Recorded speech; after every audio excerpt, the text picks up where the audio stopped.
ठाकुर जी कभी वंशी घेर दें, कभी कुछ करें, तो गुसाई जी ने कही जय जय, कहा बात है, आज आप डट नहीं रहे हो, कभी वंशी घेर रहे हो, कभी छड़ी घेर रहे हो, कभी कछू श्रृंगार उतार रहे हो। तो ठाकुर जी कई बार गुसाई जी को अपने मन की बात नहीं बताते थे, लेकिन सखा जो गाने कीर्तन आते थे उनको बताते थे। तो उस दिन कुंभनदास जी आए, गुसाई जी बोले पतो ना जय जय को कहा है गयो, सवेरे तो मोह लटको भयो है, कभी श्रृंगार घेर दें, कभी मुकुट घेर रहे हैं, आरती करन ना दे रहे, पतो ना कहा भाव है। तो कुंभनदास जी ने कही जय जय, कहा भयो, आप इतने उदास क्यों हैं। ठाकुर जी बोले कुंभना एक गोपी आवे और रोज मुंह को दूरते ही मक्खन दिखावे, और वाक्य मक्खन को देख के मेरे मुंह में पानी आवे। कुंभनदास जी बोले मक्खन की कोई कमी है, अभी बताओ, कल को 56 भोग 56 प्रकार के मक्खन ही धरवा दूं आपके आगे। बोले ना मुकू ये सब मक्खन, अब तो वही गोपी के घर को खानो है। कुंभनदास जी बोले ऐसा कहा कर दिया हुआ गोपी ने। बोले और दिन तो दिखाती, आज तो हमको चुनौती दे के गई है, आज हमसे कह के गई है लाला तुम्हें बल ना है, तुम्हें बल हो तो मेरे घर को मक्खन चुरा के दिखा। कुंभना मुझे तो वही के घर को मक्खन खानो है। अब कुंभनदास जी बोले ये द्वापर नहीं है, कलयुग है, यहां पर आप चलने फिरने लगे तो संसार आपके पीछे पड़ जाएगा। कुंभनदास जी बोले, ठाकुर जी बोले कछू कर कुंभना, मुंह तो वही के घर को मक्खन खानो है। तो कुंभनदास जी बोले एक काम करो, अर्धरात्रि में चलें। बोला हाँ आधी रात्रि में चलो। आधी रात्रि जब ठाकुर जी के शयन आदि हो गए, आधी रात्रि में कुंभनदास जी मंदिर के पीछे भाग में पहुंचे तो ठाकुर जी खिड़की से उतर के आए, कुंभनदास जी के कंधा पे बैठ गए, सिर पे दोनों हाथ धर लिए, और रास्ता भी ठाकुर जी बता रहे हैं। हाँ कुंभना आगे ते उल्टे माऊ मुड़ जा, और यहाँ ते सीधे माऊ मुड़ जा, अरे देख सीधे चलो चल, 4 घर छोड़ के। कुंभनदास जी बोले आप कब घूम गए। बोले मैं ना घूम के गए, वो गोपी रोज मुंह को घर को पता और बता के जाती, मेरा घर मां है, आ जाइयो। कुंभनदास जी बोले भैया मैं बड़ो बूढ़ो आदमी, मुंह पे चोरी फोरी होवे ना है। ठाकुर जी बोले अरे चोरन के सरदार के संग जा रहा हो, फिर डर रहा है, बस फुर्ती रखी हो फुर्ती। और कुंभनदास जी के संग ऊपर छीके पे ऊपर छत पे होकर के ठाकुर जी आंगन में पहुंच गए। आंगन में जाकर के देखो तो दिख गई एक हंडी लटकी भैया, देख कुंभना वो रो मक्खन, अब जल्दी कर, मुंह पे रहो ना जा रहा हो, तू खड़ो है जा, तेरे ऊपर मैं खड़ो है जाऊंगा। कुंभनदास के ऊपर ठाकुर जी खड़े हो गए, अब छीके में रखे मक्खन को निकाल करके स्वयं पामे, और पा करके अपने अधरामृत से युक्त मक्खन कुंभनदास जी को पवामे। कुंभनदास जी को आज वो सुख लग रहा है मानो वो स्वयं कोई मधुमंगल श्रीदामा, तन सुखा मन सुखा धन सुखा, ठाकुर जी के सखा हैं ये, इन सब के भाव में देख रहे हैं। कुंभनदास जी तो मंत्रमुग्ध हो गए, जय हो जय जय आपकी लीला। ठाकुर जी का अधरामृत जिसके लिए यमुना भी लालायित रहती है, वो अधरामृत ठाकुर जी ने कुंभनदास जी को दिया। अधरामृत युक्त मक्खन पाने के बाद कुंभनदास जी मंत्रमुग्ध हो गए। कुंभनदास जी के मन में आया एक बार देखूं तो सही कैसी लीला कर रहे हैं। कंधा पे ठाकुर जी खड़े हैं, दोनों चरण कुंभनदास जी ने पकड़ रखे हैं। जैसे ही कुंभनदास जी ने ऊपर देखो सो ठाकुर जी की धोती खिसक रही नीचे, और जैसी धोती खिसकी तो कुंभनदास जी जय जय जय जय संभालो संभालो। इतने में ही ठाकुर जी ने चतुर्भुज रूप धारण किया, 2 भुजा से मटकी पकड़ी, 2 भुजा से अपनी धोती पकड़ी, और इस छवि को देख करके कुंभनदास जी आनंदित हो गए। अब कुंभनदास जी तो आनंदित हुए, लेकिन कुंभनदास जी सुध बुध खो गए, और ठाकुर जी जैसे ही थोड़े से हिले सो मटकी छीके पे से गिर गई। अब मटकी गिरते ही महाराज घर में हल्ला हुआ, चोर चोर चोर चोर, पकड़ो पकड़ो पकड़ो। कुंभनदास जी बोले जय जय कहा करें। बोले जल्दी कर फुर्ती कर। अब कुंभनदास जी बड़े बूढ़े आदमी, कहां फुर्ती हो, ठाकुर जी तो कूद फांद के ऊपर से भाग गए, कुंभनदास जी वहीं रह गए। अब गोपी ने उठाए डंडा मारे कुंभनदास जी में, प्रकाश करके जब मुखमंडल देखा, अरे ये तो कुंभनदास है, मंदिर में गानों गावे, मंदिर में पद गावे, अरे कुंभना, या बड़ी बूढ़ी उम्र में आए हो यहाँ पे चोरी करवे। कुंभन दास जी को तो सुध ही नहीं थी, उनके नेत्रों में तो वही चतुर्भुज रूप दिखाई दे रहा था। जल का छिड़काव किया गोपी ने, ए कुंभना, ये आधी रात में तू माखन चोरी करवे क्यों आए हो? कुंभन दास जी ने नेत्र खोल करके उस गोपी को देखा और गोपी को देख करके उसके चरणों में प्रणाम करने लगे। बोले तो कहा बताऊं, कौन आए हो तेरे घर पे, कौन चोरी करके गए हो? तू है सखी बड़ भाग बड़ी, नंदलाल तेरे घर आवत है। तू है सखी बड़ भाग बड़ी, नंदलाल तेरे घर आवत है। तू अपनो श्रृंगार करत है, तू अपनो श्रृंगार करत है। ये दर्पण हाथ दिखावत है, दर्पण हाथ दिखावत है। ये पद उन सब के लिए है जो अपने घरों में ठाकुर जी की सेवा करते हैं, जो जो अपने लाल जी की सेवा करते हैं, ये पद उन सब के लिए है। तू है सखी बड़ भाग बड़ी, गोपाल तेरे घर आवत है। तू है सखी बड़ भाग बड़ी, गोपाल तेरे घर आवत है।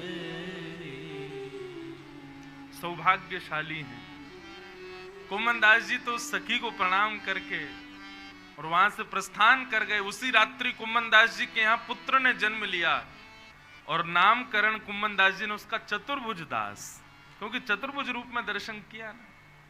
उन्हीं चतुर्भुज दास जी का वो पद है, गोवर्धन वासी सांवरे तुम बिन रहो ना जा। तुम्हें क्या किस विषय में इस कथा को सुना रहा था? अंतर्निष्ठ भक्ति।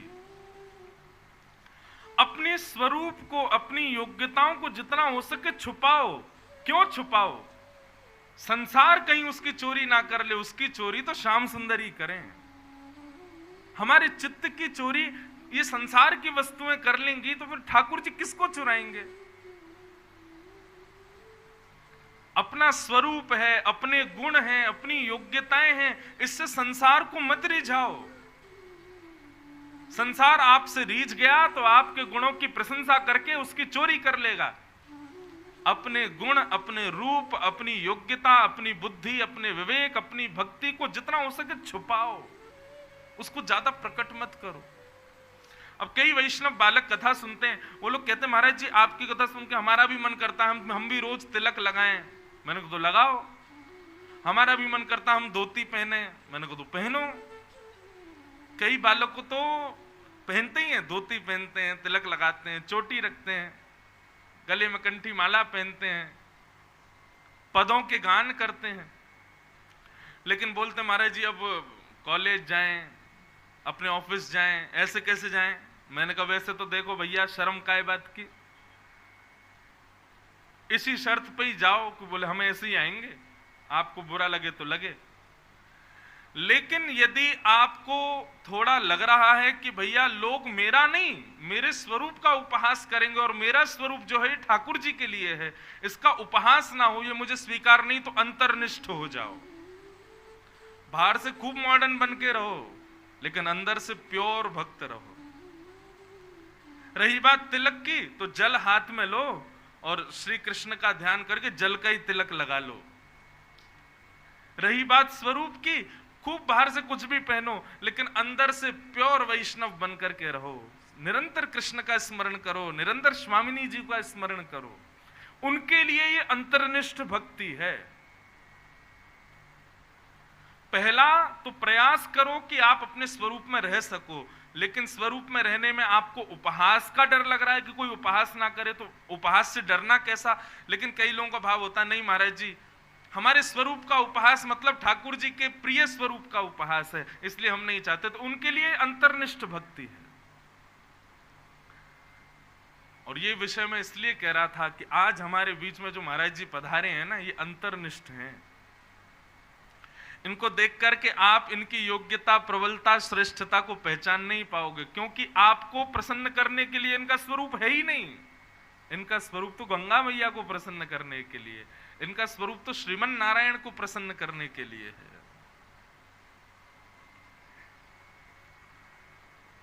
अंतर्निष्ठ भक्ति को थोड़ा छुपाओ, और इस पद को तो याद कर लो, जो अपनों सुख चाहे हो तो मूर्ख बन के रहो। अपना सुख चाहते हो तो सर्वदा अयोग्यता दिखाओ कि हम तो किसी योग्य हैं ही नहीं, हम तो किसी लायक हैं। और इस बात की पुष्टि करते हैं श्रीमद् भागवत में जड़ भरत जी महाराज। हम तो जल्दीबाजी में जड़ भरत की कथा कही नहीं। जड़ भरत जी के प्रसंग में आता है कि जड़ भरत जी ने अपने आप को पूर्ण जड़ बना लिया। उनके भाई लोग कहते कि भैया खेत की रखवाली करना, कोई जानवर नहीं आवे। भैया जैसे चले जा तो जड़ भरत जी अपने खेत के दरवाजे और खोल देते, पकड़ पकड़ के गैया ले आते, लाओ भैया राम जी की गैया, राम जी को खेत खाओ मेरे प्यारे, भर भर पेट, पूरे खेत को उजड़वा देते। उनके भैया कहते भैया यहाँ गड्ढा करना है, तो गड्ढा क्या करते महाराज, सुरंग बना देते। मतलब सारे काम उल्टे करते थे जानबूझ करके। क्यों? ताकि ये सब मुझे सर्वथा अयोग्य समझें और आइंदा मुझे संसारी कामों में ना लगाएं। और ये औरों की तो क्या कहो, ये देवादिदेव महादेव ने भी तो यही किया। जब ब्रह्मा जी ने कहा कि सृष्टि करो, तो इन्होंने भूत प्रेत पिशाच क्यों बनाए? क्या महादेव नहीं जानते मानव कैसे बनेगा? इन्होंने भूत प्रेत इसीलिए बनाए ताकि ब्रह्मा जी मुझको सृष्टि का काम ना दे, मैं तो भजन करना चाहता हूं। सांसारिक सेवाओं से बचने के लिए इस फॉर्मूला को मत अपनाइएगा, ये तो केवल भक्ति भजन वालों के लिए है। भजन में बाधक यदि कोई क्रिया बन रही है तो वहां पे सर्वथा अपने आप को अयोग्य दिखाओ। हम तो इसके योग्य हैं ही नहीं, हम तो इसके लायक है ही नहीं, ऐसा दिखाओ। अंतर्निष्ठ छुपाओ। किसी का मन पहाड़ों में लग जाता है, किसी का समुद्र में लग जाता है। अब हमारी स्थिति देखो, हम हर 7 दिन में अलग अलग जगह हैं। अभी 7 दिन पहले सोमनाथ में थे, वहां का समुद्र अलग है, वहां का नजारा अलग है। अब 7 दिन ऋषिकेश में थे, और कल चले जाएंगे जगन्नाथपुरी, वहां का माहौल ही अलग होगा। कहां कहां से मन को बचाएं अपने। सब जगह के सौंदर्य अपनी ओर आकृष्ट करते हैं, लेकिन फिर भी इसको बचाते हैं ताकि इसका हरण केवल श्याम सुंदर करें और कोई ना करे, इसको कोई और ना चुरा ले।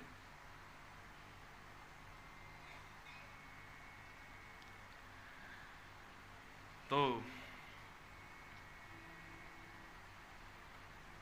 कल हम लोग श्रवण कर रहे थे, 7 बरस के हमारे कन्हैया ने 7 कोस लंबे चौड़े गिरिराज पर्वत को अपने बाम हस्त की कन्नी उंगली पर धारण कर लिया। बोले भैया 7 दिन का इससे सुखद अवसर क्या होगा। श्री गोवर्धन नाथ जी जो हैं, ये हरिदास वर्य हैं, हरिदासों में सर्वश्रेष्ठ हैं। आज ठाकुर जी के कर कमलों पर नृत्य कर रहे हैं, वंशी ठाकुर जी बजा रहे हैं, बादल के आकाश के बादल गरज करके मृदंग बजा रहे हैं, ग्वाल बाल ताल दे दे करके गा रहे हैं, गैया भी बीच बीच में रम्मा करके स्वर बढ़ा रही हैं, गोपी जन सब आशीष दे रहे हैं, नंद दास के दुख हरे। ऐसी ये गोवर्धन लीला। कल कितना सुंदर बाहर ठाकुर जी का मनोरथ हुआ। कल मौसम भी ऐसा था कि मानो जैसा रहा होगा। गिरवर धारण करते समय बादल हो रहे थे, मंदम मंदम जल धरा, लेकिन जैसे ही बाहर कपाट खुले सब जल धारा सब विश्राम हो गए। और लाल जी इतने सुख से, हमारे लाल जी दिखाई दिए आपको, इतने से हैं छोटे से, लेकिन छोटे से हैं, लेकिन इतना सुंदर श्रृंगार धारण करते हैं, इतना सुंदर रूप है। हम खुद ही अपनी नजर नहीं लगे इसलिए लाल जी की बार बार बलैया लेते हैं। हमारे लाल जी बहुत सुख प्रदान करते हैं। कल आप लोगों ने उनको तृप्त कर दिया, पेट भर गो हमारे लाल जी को, बढ़िया आनंदित हो गए।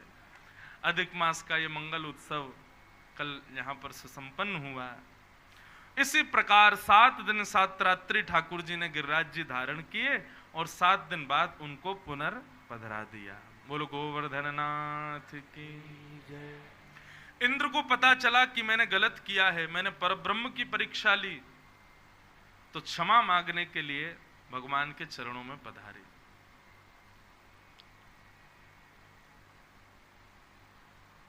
बंधुओं, गलती सबसे होती है, अपराध हम सब करते हैं। मैं व्यासपीठ पर बैठा हूं, मुझसे कुछ नहीं होता होगा ऐसा नहीं है, मेरे से भी हो जाते हैं। लेकिन अपराध का बोध हो जाना, अपने अपराध को स्वीकार कर लेना, उसी से ही अपराध का दोष नष्ट हो जाता है। अपराध बढ़ता कब ज्यादा है? जब हम उसके दोष को स्वीकार नहीं करते। हमें पता है हमने अपराध किया, किसी ने आकर के बता दिया कि ये तुमने अपराध किया, और उसके बाद भी हम लड़ रहे हैं अपने आप को सही साबित करने के लिए। ये अपराध को और प्रचंड बना देता है। इसलिए बंधुओं, सदा प्रयास करो, कभी अपराध करो परंतु अपराध का बोध स्वीकार करो। मैंने अपराध किया है, इसकी स्वीकृति रखो। कोई भी कुछ कहे तो हाथ जोड़ के स्वीकार करो, हाँ मुझसे ये गलती हुई है। अपराध स्वीकार करने से 50% अपराध का दोष तो नष्ट हो जाता है। इंद्र ने अपराध किया, भगवान के चरणों में आकर के कान पकड़े, क्षमा मांगी, बोले भगवान मुझे क्षमा कर दो, मैं आपके इस रूप स्वरूप को पहचान नहीं पाया। ठाकुर जी ने इंद्र को कहा कि भाई देखो कोई बात नहीं, लेकिन तुम्हारे अपराध से कुछ भला हुआ। क्या भला हुआ?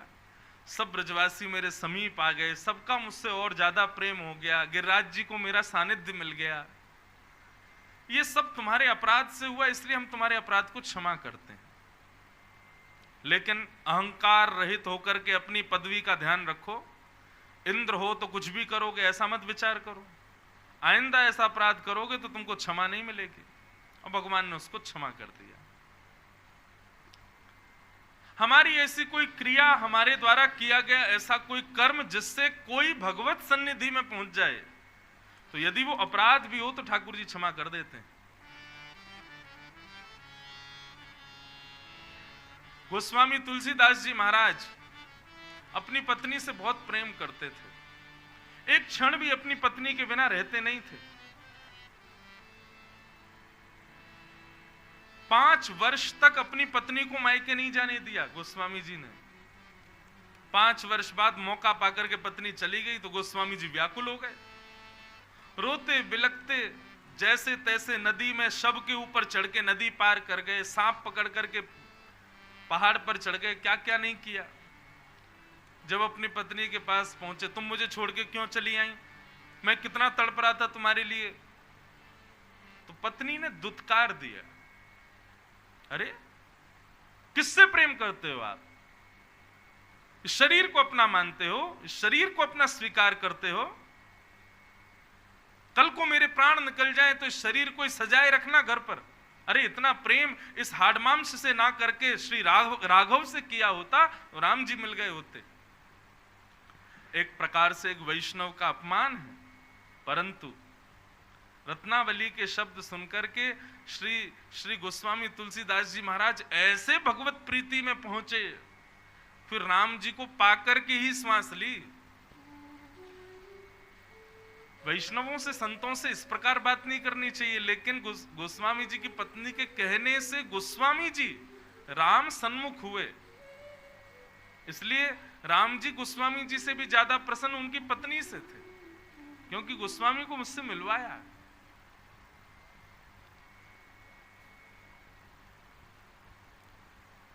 इसलिए भैया अपराध तो कभी करना नहीं चाहिए, भगवत अपराध तो कभी नहीं करना चाहिए, लेकिन आपके द्वारा गलती से हो जाए और उससे सामने वाला भगवत सन्मुख हो जाए तो ठाकुर जी उसको क्षमा कर देते हैं। इंद्र के भाव से यही पता चलता है। जीव सन्मुख होना चाहिए, बस कैसे भी हो, ठाकुर जी को वही प्रिय है। इंद्र को ठाकुर जी ने समझाया, आज के बाद ऐसा मत करना। इंद्र बोला, जो आज्ञा भगवान, क्षमा। अब यहां एक छोटी सी कथा मुझे याद आ रही है। कथा में ऐसा कुछ विशेष तो नहीं है, लेकिन भाव बहुत है कि ठाकुर जी ने 7 दिन तक अपने नख पर गिरिराज जी धारण करके रखे, तो ठाकुर जी का जो वाम अंग का जो हस्त कमल था नीला पड़ गया, नील हो गया। क्यों? नीलमणि तो ठाकुर जी हैं ही हैं, लेकिन ये और नीला पड़ गया। एक रक्त संचार नहीं हुआ। एक वैष्णव बाबा हैं, वो सुना रहे थे मुझको, बोले ठाकुर जी को हाथ नीलो पड़ गयो। यशोदा मैया बड़ी चिंता में आ गई। जैसे ठाकुर जी ने गिरिराज जी रखे तो ठाकुर जी का हाथ नीला और थोड़ा सा सूज गया। यशोदा मैया बोले, मेरे लाला को श्रम है गयो, मेरे लाला को दर्द है रहे होगो, अरे कोई औषधि बताओ, कोई वैद्य आओ, मेरे लाला की पीड़ा कैसे दूर होगी, न कुछ बताओ। तब ठाकुर जी मैया की गोद में गए, मुस्कुरा के हुए बोले, मैया इतनो चिंता काहे को कर रही है? बोले, देख लाला तेरो हाथ कैसो है गयो, नीलो पड़ गयो, भारी है गयो है, सूज गयो है, या को कैसे ठीक करूं मैं? बोले, मैया मुकु या की एक औषधि पता है? बोले, कहा। 7.5 वर्ष के हैं ठाकुर जी। कितने वर्ष के? 7.5। और 7.5 वर्ष के ठाकुर जी मैया से कह रहे हैं, मैया तो एक काम कर, गिरिराज जी की कोई गुफा में चल के और मुकु अपनो पयोधर पवाए दे, मुकु अपनो दूध पिवा दे, तेरो दूध पी के मेरी पीड़ा दूर रह जाएगी। और 7.5 वर्ष के लाल जी को मैया गोवर्धन की कंदरा में लेके जाती है, अपने पयोधर पिलाती है। तब ठाकुर जी कहते हैं, देख मैया मेरा हाथ ठीक है गयो। तो वैष्णव मुझे समझा रहे थे, भैया हम सबके घर में ठाकुर जी और ठाकुर जी एक ही आकृति में रहते हैं। मेरे लाल जी ऐसे ही रहते हैं, किसी के ठाकुर जी ऐसे ही रहते हैं, और वर्षों से ऐसे ही बैठे हैं। पीड़ा तो होती होगी ना। तो बोले, हम क्या करें, हम सब यशोदा हैं, हम सब यशोदा अपने हृदय में स्थित भाव रूपी पेय का ठाकुर जी को पान करावें। रात्रि पूरे दिन ठाकुर जी को दर्शन कराओ सबको, पर रात्रि शयन से पहले एकांत में आप ठाकुर जी के पास बैठो और अपने हृदय के सारे भाव ठाकुर जी को सुनाओ। मानो अपने हृदय का पेय दूध ठाकुर जी को पिलाओ।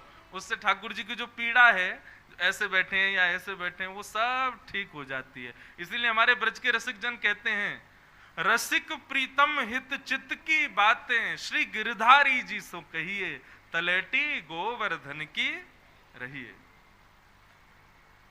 ठाकुर जी को 1.25 मन दूध चढ़ा रहे हैं, 56 भोग लगा रहे हैं, ये सब व्यंजन की बात है, लेकिन वास्तविक ठाकुर जी भूखे हमारे भाव के हैं, हमारे हृदय के प्रेम के हैं। अपना प्रेम प्रकट करो एकांत में। हम शयन, मैं पूरे दिन तो कथा आदि में रहता हूं, तो कभी कभी शयन कराता हूं ठाकुर जी को। तो शयन के समय इत्र ले लेते हैं, ठाकुर जी के वस्त्र आदि कम करके, और फिर ठाकुर जी की मालिश करते रहेंगे। फिर बताते हैं पूरे दिन क्या हुआ, आज कथा हुई, कथा में ऐसा हुआ। एक माता जी सामने सो रही थी और उनको मैं देख रहा था, और उनको देख के मुझे भी नींद आ रही थी, लेकिन फिर भी मैंने कथा करी। एक माता जी पानी पे पानी पिए जा रही थी, मेरा गला सूख रहा था। तो ऐसे एक कथा में बड़े भाव वाले व्यक्ति आए, वो आंखों से रो रहे थे ठाकुर जी आपकी कथा सुन के। ये सब बातें उनको बताते हैं तो ऐसा लगता है मानो ठाकुर जी सुख में भर गए हो। असली पेट ठाकुर जी का अब भरा। राम सुखदास जी महाराज यही तो कहते थे, ठाकुर जी से चर्चाएं किया करो, ठाकुर जी से बैठ के वार्ताएं करो, एकांत में अपने भाव उद्गार ठाकुर जी से कहो। ठाकुर जी को वो प्रिय है। और ज्यादा कुछ नहीं कर सकते तो बस घर से बाहर जाओ या लौट करके आओ, तब ठाकुर जी से कहो, ठाकुर जी हम जा रहे हैं, और लौट के आओ तो ठाकुर जी हम आ गए। बस इतनी वार्ता कर लो, इसी से ठाकुर जी प्रसन्न हैं। अपने सब भाव अपने ठाकुर जी से कहो। एक ना एक दिन ऐसा आएगा बंधुओं, ठाकुर जी प्रति उत्तर दिया करेंगे।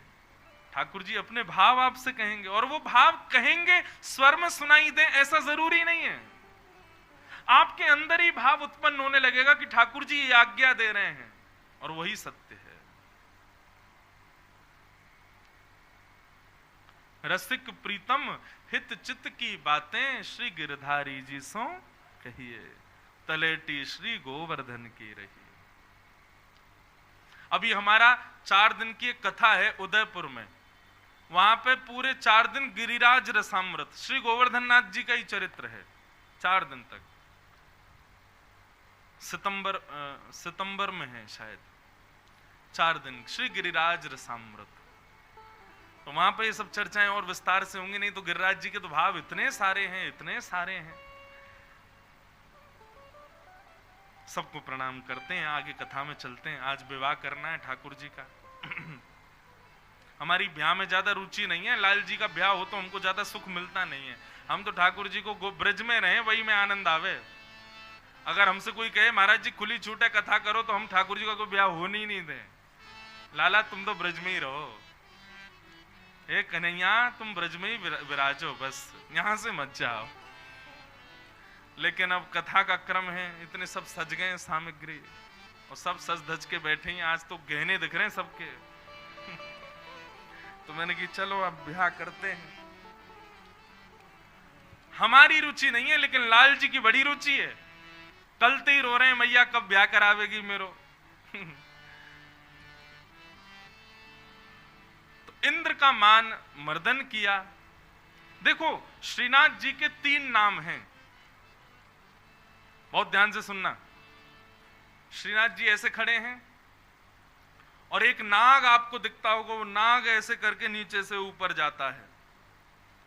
3 रूप एक साथ विद्यमान है श्रीनाथ जी में, गोवर्धन नाथ में।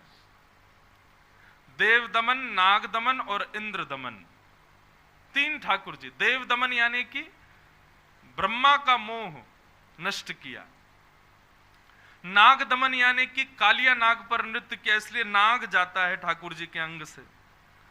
और इंद्र दमन मतलब गिरिराज जी धारण करके ठाकुर जी ने इंद्र दमन किया। ये जो ऐसे मुट्ठी बांध करके बैठे हैं ना, ये मुट्ठी ब्रह्मा के लिए है। ब्रह्मा तेरा पूरा ब्रह्मांड मेरी मुट्ठी में है, और देख यहाँ जेठ में मैंने अपनी कमर पे बांध रखा है। जब मन चाहेगा। एक बार ठाकुर जी ने मुंदरी चुरा ली थी राधा रानी की, तो सब सखियां बोले लाला तेरे फेंट में मुंदरी रखी है, फेंट खोल। तो ठाकुर जी बोले फेंट खोल दई ना तो सब ब्रह्मांड डामाडोल है जाएगा। मैंने पूरा ब्रह्मांड बांध रखो अपनी फेंट में। तो ठाकुर जी अपनी फेंट में ब्रह्मांड बांध के मानो अपनी मुट्ठी से ऐसे खड़े, एक भुजा ऊपर करके मानो ये इंद्र दमन, इंद्र का मान मर्दन कर रहे हैं। और यहां कंधे से एक नाग जा रहा है, इसका मतलब कालिया नाग का मर्दन कर रहे हैं। ये 3 स्वरूप एक ही ठाकुर जी में, इंद्र दमन, देव दमन, नाग दमन। और एक और बात बताएं, ये जो श्रीनाथ जी है ना, ये यशोदा के हृदय के ठाकुर जी हैं। मैंने कथा सुनाई है पूर्व में भी, पर आज एक और कह करके फिर मैं आगे चलूं। जब भगवान ब्रज छोड़ करके चले गए, द्वारिका में निवास करने लगे, 16,108 ब्याह हो गए, भगवान के अनेक संतान हो गए, तब वर्णन आता है कि कुरुक्षेत्र में सूर्य ग्रहण के समय पर द्वारिका के लोग भी गए और ब्रज के लोग भी आए। तब यशोदा मैया भगवान से सैकड़ों वर्ष बाद मिलने आई। मेरी मैया आई है ये सुनकर के द्वारिकाधीश तुरंत मचल गए। यशोदा मैया को आंखों से कम दिखाई देता है, बहुत वृद्ध हो गई मैया। भगवान की आयु इस समय 100 से ऊपर की रही होगी जबकि ये घटना है, तो सोचो यशोदा मैया की कितनी रही होगी। द्वापर में लोगों की आयु ज्यादा होती थी ना, तो यशोदा मैया का हाथ पकड़ करके ठाकुर जी लाए और मैया से बोले मैया देख सामने देख, ये सब तेरो ही परिवार है। मैया बोली अरे जल्दी बता लाला तेरी बहू कौन सी है। ठाकुर जी बोले कौन सी बहू तो मिलवाऊं।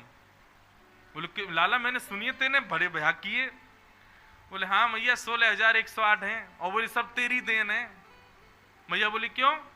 बोले कार्तिक के महीना में यमुना में दीप दान करती तो दीप डालते भाई कहती हे यमुना मैया मेरे लाला को कोई की नजर ना लगे, हे यमुना मैया मेरे लाला खूब बलवान है जाए, हे यमुना मैया मेरो लाला खूब अच्छा है जाए, हे यमुना मैया मेरे लाला को खूब नाम है जाए, हे यमुना मैया मेरे लाला के बहुत सारे ब्याह है जाए। ये तुम यमुना में दीप दान तुमने कार्तिक में किए वही को प्रभाव है। मैं ये देख कितने सारे ब्याह है गए मेरे। सबसे मिले यशोदा मैया। फिर जब सब चले गए ना ठाकुर जी बोले अब एकांत में मुझे मैया के पास बैठने को, सब जाओ यहां से। और आज 100 वर्ष से भी अधिक वर्ष बाद ठाकुर जी यशोदा मैया की गोद में सर रख करके लेटे हैं, द्वारिकाधीश हो गए अब तो। मैया ठाकुर जी को सहला रही है, वार्ता चल रही है। तब ठाकुर जी ने एक बात कही मैया से, बोले मैया मैं गैया चरावे जायो करतो, यदि नेक भी विलंब मोकू आवे में है जाता तो मेरी मैया मचल जाती कि आज कन्हैया कहां चलोगे हो, इतना समय कैसे लग गए हो। मेरे रूप में, मेरे भाव में, मेरे प्राण में तेरे प्राण बसते मैया। तो कुछ सांची बताऊं, जा समय में वृंदावन से आ रहे हो ना, मोकू केवल एक बात को कष्ट हो कि मेरी मैया प्राण त्याग देगी, मेरे बिना रहना पावेगी। मैंने गोपीन को याद कियो, ग्वालन को याद कियो, गैयान को याद कियो, लेकिन मैं रोज सुध लेतो मेरी मैया ठीक है ना। लेकिन एक बात कहूं मैया। मैया बोली हाँ बता। बोले जब मुंह को ये बात पता चली ना कि मेरी मैया स्वस्थ है तो मुंह को सुख नहीं लगो। क्यों? क्योंकि मेरे अंदर तो ऐसी भावना ही, मेरे विरह में मैया तो व्याकुल है जाएगी, लेकिन मैया 100 वर्ष से भी अधिक है कि अभी तक तो स्वस्थ है। मैया सच्ची बता, मेरी सौगंध खा के बता, तेने कोई दूसरा लाला तो ना बना लियो कोई? कहीं वही को देख देख के रहती हो, वही के पास रहती हो, तो को मेरी याद ना आवे मैया? तेरो प्रेम तो ऐसा मैया कि मैं जादना गयो तेरे प्राण वही दिना निकर जाते, लेकिन तू अभी तक जीवित कैसे है? मुझको ये बात कहनी नहीं चाहिए मैया, लेकिन मुझको अपने अपने और तेरे प्रेम पे कहीं संशय है रहे है मैया। तेने कोई और लाला तो नहीं बना लियो ना? यशोदा मैया के नेत्रों से आंसू गिरने लगे। लाला जादना तू वृंदावन से गयो ना, प्राण तो मेरे वही समय निकल जाते, लेकिन तेरो एक निगोरो रूप मेरे चित्त में बैठो है जो मेरे प्राणन को निकरन ना दे रो। ठाकुर जी बोले कौन सा रूप? बोले लाला जब इंद्र ने हमारे यहां प्रकोप कियो और जब मेरे नन्हे से बाल कृष्ण ने अपनी एकन्नी उंगली पर गिरिराज जी धारण किए, मैं इतनी चिंतित है गई, इतनी व्याकुल है गई, मेरे लाला के ऊपर कितना भार। लाला 7 दिन तक अपलक नेत्रन ते तेरे वा रूप को मैंने निहारो, मैंने पलक भी नहीं झपकी। और स्थिति ये भाई कि वाह के बाद में जब जब अपनी आंख बंद करूं तब तब तेरा वही रूप मुंह को दिखाई देवे। प्राण तो निकलना चाहे, लेकिन तेरो निगोरो रूप मेरे भीतर से प्राणन को निकरन नहीं दे रहे हो है। लाला मैं अभी प्राण त्याग दूं तो वह रूप को मेरे हृदय से निकाल दे। मैं तो चाहूं ना हूं तेरे बगैर जीनो, लेकिन वो रूप मेरे भीतर रह करके मेरे प्राणन को बचा के रखे। यशोदा मैया को जैसे ही ठाकुर जी ने हृदय से लगाया तो वही मैया का स्वरूप ठाकुर जी को दिखाई दिया, और वही है ठाकुर जी का श्रीनाथ जी स्वरूप। ये यशोदा का हृदय का स्वरूप है। और जब कलयुग प्रारंभ हुआ, लोग गोवर्धन की महिमा भूल गए, लोग जान ही नहीं रहे थे कि इनकी कितनी महिमा है। तब ठाकुर जी ने विचार किया कि भैया हमारा अवतार तो बहुत बाद में होगा, लेकिन गिरिराज जी की महिमा स्थापित करो। तब यशोदा के हृदय के ठाकुर जी को भगवान ने गिरिराज जी से पुनर्प्रकट करा दिया, वही है श्रीनाथ जी। बोल श्रीनाथ प्यारे की जय, श्री गोवर्धन नाथ की। बड़ी कथाएं हैं गोवर्धन स्वरूप की, पर यह कथा भी है कि श्रीनाथ जी जो हैं ये यशोदा के, वैसे तो लड्डू गोपाल भी यशोदा के हृदय के ठाकुर जी, श्रीनाथ जी भी यशोदा के हृदय के ठाकुर जी, हाँ त्रिभंग लली किशोरी जी के हृदय के ठाकुर जी। बाकी ये लड्डू गोपाल और श्रीनाथ जी ये तो यशोदा के ठाकुर जी।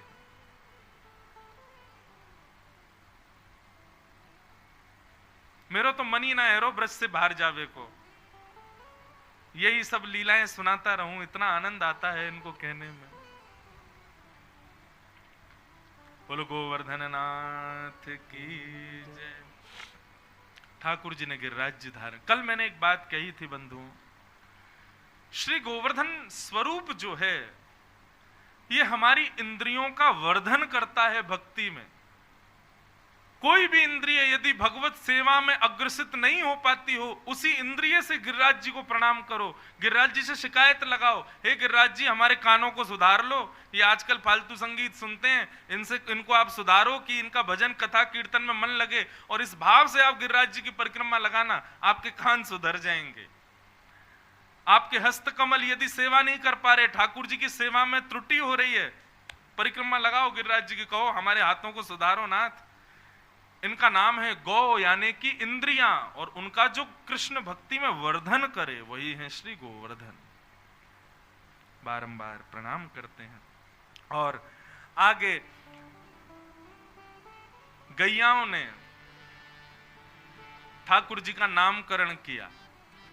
भगवान ने गौ रक्षा की ना, गिरिराज जी उठा के सब गायों को बचाया, तो गैयाओं ने भगवान का नामकरण किया गोवर्धन। गैयाओं ने भगवान का नामकरण किया गोविंद। ये गोविंद जो है ये गायों के द्वारा भगवान का नामकरण है। अच्छा, जो अति वृद्ध लोग हैं, जिनकी आयु 60 से ऊपर चली गई है, ऐसे लोगों को गोविंद शब्द का उच्चारण ज्यादा करना चाहिए। गोविंद गोविंद गोविंद गोविंद गोविंद।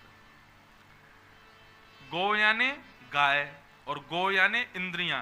60 के बाद इंद्रियां जो है शिथिल हो जाती हैं। आंखों पे पड़ेगा जाला, नाक से बहेगा नाला, लाठी से पड़ेगा पाला, जरा जिंदगानी का, चल फिर भी नहीं पाओगे।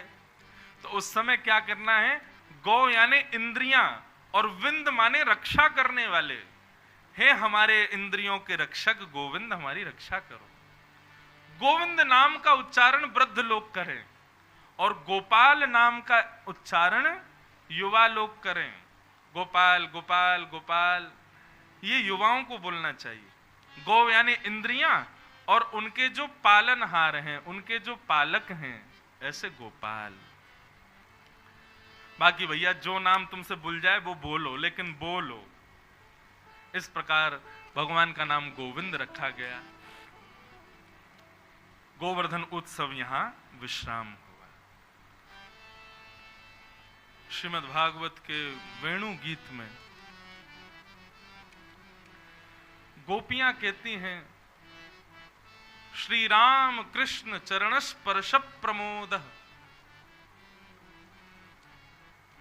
बोले भैया ये गिरिराज पर्वत कितना सौभाग्यशाली है। क्यों? बोले इस गिरिराज पर्वत पर दिख रहे वृक्ष, पौधे, पेड़, पुष्प, फल, ये साधारण वृक्ष नहीं है। गोपियां बोली तो फिर क्या है? बोले कि जब कृष्ण अपनी गैया चराने के लिए गिरिराज जी पर जाते हैं, और जैसे ही अपने कोमल चरणार विंदों को गिरिराज जी से स्पर्श कराते हैं, तो कन्हैया के चरणों का स्पर्श पाते ही गिरिराज जी के रोंगटे इनके रूप में खड़े हो जाते हैं।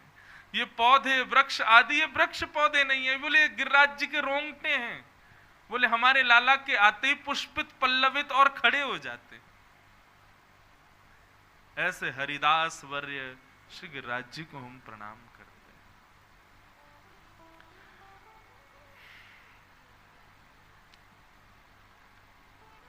हैं। गिरिराज जी किशोरी जी का हृदय है, साक्षात हमारी श्री राधा रानी का हृदय है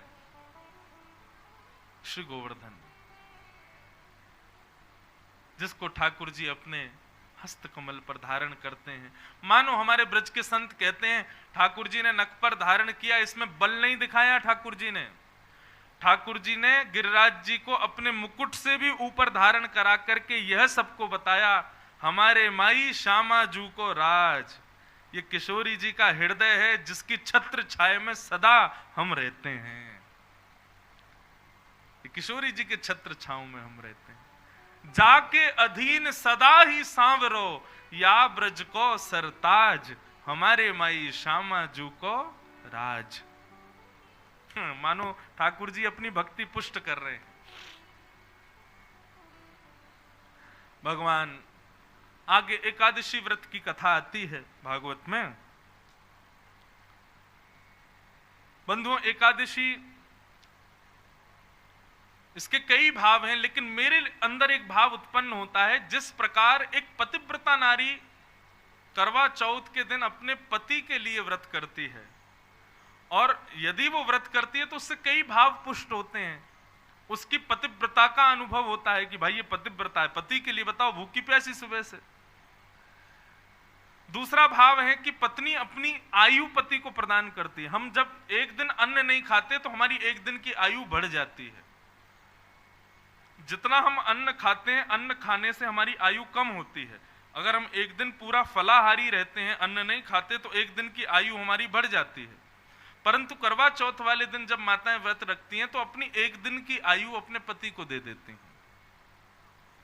मुझे लगता है ठीक वैसे ही हम वैष्णवों की, हम कृष्ण भक्तों की, हम ठाकुर जी के प्रेमियों की हर महीने करवा चौथ है एकादशी। यदि हम भक्ति भाव वैष्णव में पुष्ट हैं तो हमको एकादशी रखनी चाहिए। जैसे एक पतिव्रता नारी करती है करवा चौथ, ऐसे ही एक भक्ति व्रत व्यक्ति को, वैष्णव को एकादशी का व्रत करना चाहिए। लोग कहते हैं ठाकुर जी को अपनी मूल्य से मूल्यवान वस्तु प्रदान करो, सोना चांदी हीरे जवाहरात दक्षिणा दे दोगे। ठाकुर जी कहेंगे अरे दारी के ये सब तो मेरो ही है, लक्ष्मी मेरी पत्नी है, वही मुंह को चढ़ा रहा है। एकादशी के दिन जब हम अन्न नहीं खाते तो हमारी एक दिन की आयु जो बढ़ जाती है। हमने एकादशी किसके लिए रखी? अपने ठाकुर जी के लिए रखी। मानो सबसे ज्यादा बहुमूल्य हमारा जीवन हम अपने एक दिन की आयु ठाकुर जी के चरणों में अर्पित कर देते हैं। ठाकुर जी ये स्वीकार करो, इससे ज्यादा हम पे कुछ है नहीं देने को। वैष्णव की 3 निष्ठा, तुलसी निष्ठा, नाम निष्ठा और एकादशी निष्ठा, ये 3 निष्ठाओं में विशेष ध्यान रखो। एकादशी व्रत की कथा बताई। फिर जागरण हुआ था ब्रज में, देवी जागरण कराया नंद बाबा ने एक बार। उस देवी जागरण में रात्रि भर ब्रजवासियों ने खूब गायन किया, देवी को प्रसन्न किया। समय न जानते हुए रात्रि में नंद बाबा ने यमुना जी में स्नान किया, तो यम के दूत नंद बाबा को पकड़ करके ले जाने लगे। रात्रि में जल में स्नान नहीं करना चाहिए, ब्रह्म मुहूर्त में ही स्नान कर। कल मैं जहां रुका हूं, कल हम नीलकंठ दर्शन करने गए, बहुत देर हो गई आने में। तो रात्रि में जहां मैं रुका हूं, वहां जब मैं जा रहा था, बिल्कुल गंगा जी का तट है, राम झूला के बिल्कुल बगल में। तो रात्रि में कुछ लोग उसमें स्नान कर रहे थे, और समय होगा करीब 11 बजे का, 11-12 बजे। तो भोजन प्रसाद पाकर के मैं अपने कक्ष की बालकनी में खड़ा था, तो देख रहा था। तो मैंने कहा ये रात्रि में स्नान कर रहे हैं, उचित नहीं है। अब इनको कौन समझाए? ऊधम मचा रहे थे, नहा नहीं रहे थे, कूद रहे थे गंगा जी में। थोड़ी देर हम अंदर घूम के फिर बाहर आए तो देखा पुलिस वाले लाठी लेके मार रहे थे उनको। मैंने की जय हो, गंगा मैया ने खुद ही उनको दे दिया प्रसाद। रात्रि में नदी में स्नान नहीं, और वह भी गंगा।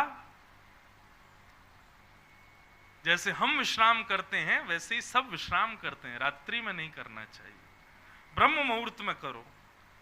3:45 के बाद आप स्नान कर सकते हो शुद्ध नदियों में।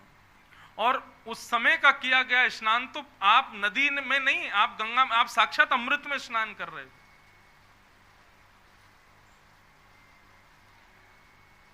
तो नंद बाबा ने समय ना जान करके रात्रि में स्नान किया, दूध पकड़ के लेके फिर भगवान उनको छुड़ा के लाए वहां से। फिर नंद बाबा को सब विस्मृति कराई, कुछ याद नहीं रहा।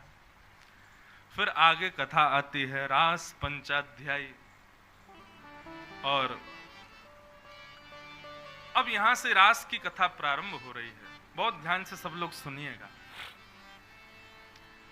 अभी तक तो यमुना के तट पर रास विहार हुआ, आज गंगा के तट पर रास विहार होगा। वैसे ऋषिकेश, हमारे महाराज जी जितने भी नगरों में मैंने कथा की है उनमें सबसे ज्यादा कथा मेरी ऋषिकेश में ही हुई है। ये 5वीं कथा है, 2 बार तो आपके यहाँ ही हुई है, और एक बार तो हमारी अकिंचन कथा हुई थी, सुबह 3 बजे से होती थी। ब्रह्मपुरी में, यहां से आगे जाते हैं तब 2-4 किलोमीटर आगे जाके ब्रह्मपुरी पड़ता है, वहां पर कथा हुई थी सुबह 3 बजे से, लॉकडाउन में। उसके भी कई श्रोता यहाँ बैठे हैं, उसके यजमान भी बैठे हैं, बाहर से भी बहुत लोग कथा सुनने आते हैं ना, ये सब हमारे श्रोता हैं, प्रेमी जन हैं, सब आते हैं लाल जी से लाड़ लड़ाने, सब वहां भी आते थे कथा सुनने।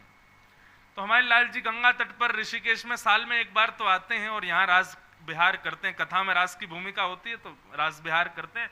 यहाँ के रास बिहार में विशेषता यह है कि यहाँ पर गोपी स्वरूपा श्री गंगा जी होती हैं और गंगा जी के साथ ठाकुर जी रास बिहार करते हैं।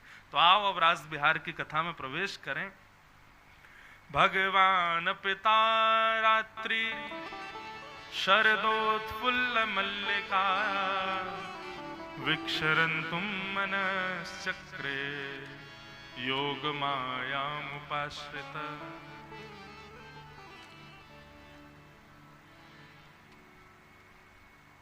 रास और रस दोनों में अंतर मैं कथाओं में बताया करता हूं, बहुत ध्यान से सुनिएगा बंधुओं। आपसे कह दिया जाए रास, तो आप रास की डेफिनेशन क्या बताओगे? डांडिया लेकर के सब लोग नाच रहे हैं, बोले ये रास है। नाचने को हम लोग रास समझते हैं, लेकिन नाचना रास नहीं है बंधुओं। रस में और रास में भेद पता चलते ही पता चल जाएगा कि रास कहते किसको है। आप कथा सुन रहे हो, इतनी दूर दूर से आप सब लोग अपने घरों को छोड़ छोड़ करके यहां आए हो, अपने जरूरी से जरूरी कामों को छोड़ करके आए हो कथा में। क्यों? आनंद आ रहा है, सुख मिल रहा है, अच्छा लग रहा है। इसी को ही सधी हुई भाषा में कहते हैं रस आ रहा है। इसलिए हम कथा में आ रहे हैं क्योंकि हमको रस मिल रहा है। रस आना, रस का मतलब भक्त भगवान से मिलने के लिए प्रतिक्रिया करे, भक्त भगवान से मिलने के लिए योजनाएं बनावे। मैं बद्रीनाथ जाऊंगा, मैं केदारनाथ जाऊंगा, मैं द्वारिका जाऊंगा, मैं जगन्नाथपुरी जाऊंगा, मैं ऋषिकेश जाऊंगा, कथा सुनूंगा, ये मनोरथ करूंगा, उत्सव करूंगा। ये सब रस की भूमिका है, क्योंकि यहां आप परिश्रम कर रहे हो भगवान को प्रसन्न करने के लिए। लेकिन रास में उल्टा है, रास में भगवान प्रतिक्रिया करते हैं अपने भक्त से मिलने के लिए। तो अभी हम लोग रास की भूमिका में नहीं है, अभी हम रस की भूमिका में हैं। लेकिन इस रस को ले ले करके, इस रस में आ करके, बार बार कथाएं सुन के, बार बार मनोरथ दिव्य उत्सव करके अपने आप को इतना रस से लबालब कर लो कि आपके उस रस को चखने के लिए ठाकुर जी रास करें, ठाकुर जी प्रयास करें। समझ में आई ना बात? ऊपर से तो नहीं गई। हम उत्सव मनोरथ किस लिए करते हैं? कि चार लोग देख के प्रशंसा करें। अगर इसलिए कर रहे हो तो आज से मनोरथ करना बंद कर दीजिए। आप उत्सव इसलिए कर रहे हो कि अड़ोसी पड़ोसी प्रशंसा करेंगे, वाह तुमने बहुत बढ़िया उत्सव किया। नहीं, इसलिए नहीं। उत्सव ठाकुर जी की प्रसन्नता के लिए और ठाकुर जी को यह बताने के लिए, नाथ हमारा भाव शुद्ध है, आप भी अब मन बनाओ हमारे पास आने का। मंदिर में रहते हो भगवान, कभी बाहर भी आया जाया करो। मैं रोज तेरे दर आता हूं, कभी तुम भी मेरे दर आया करो। हमने हर चीज की जिद की है, लेकिन ठाकुर जी से कभी ऐसी जिद नहीं करते हम कि नाथ आप भी तो आओ कभी।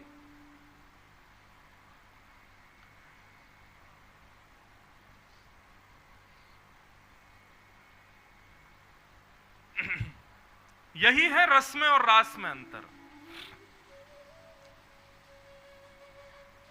रस में आप प्रयास करते हो, लेकिन रास में ठाकुर जी प्रयास करते हैं कि मैं जाऊं, मैं आऊं। एक बार श्री नामदेव जी महाराज विठ्ठल भगवान के सामने एक बढ़िया कीर्तन करते थे, लेकिन एक इतना सुंदर भाव है, बहुत ध्यान से सुनना। नामदेव जी ठाकुर जी के सामने कीर्तन करते करते और पीछे मुड़ करके देखते, बार बार पीछे देखते। तो इससे नामदेव जी को बड़ा कष्ट होता कि मैं पीछे क्यों देखता हूं। क्यों देखते थे? बोले अपनी पादुकाओं को देखते, कोई उठा तो नहीं ले जाएगा।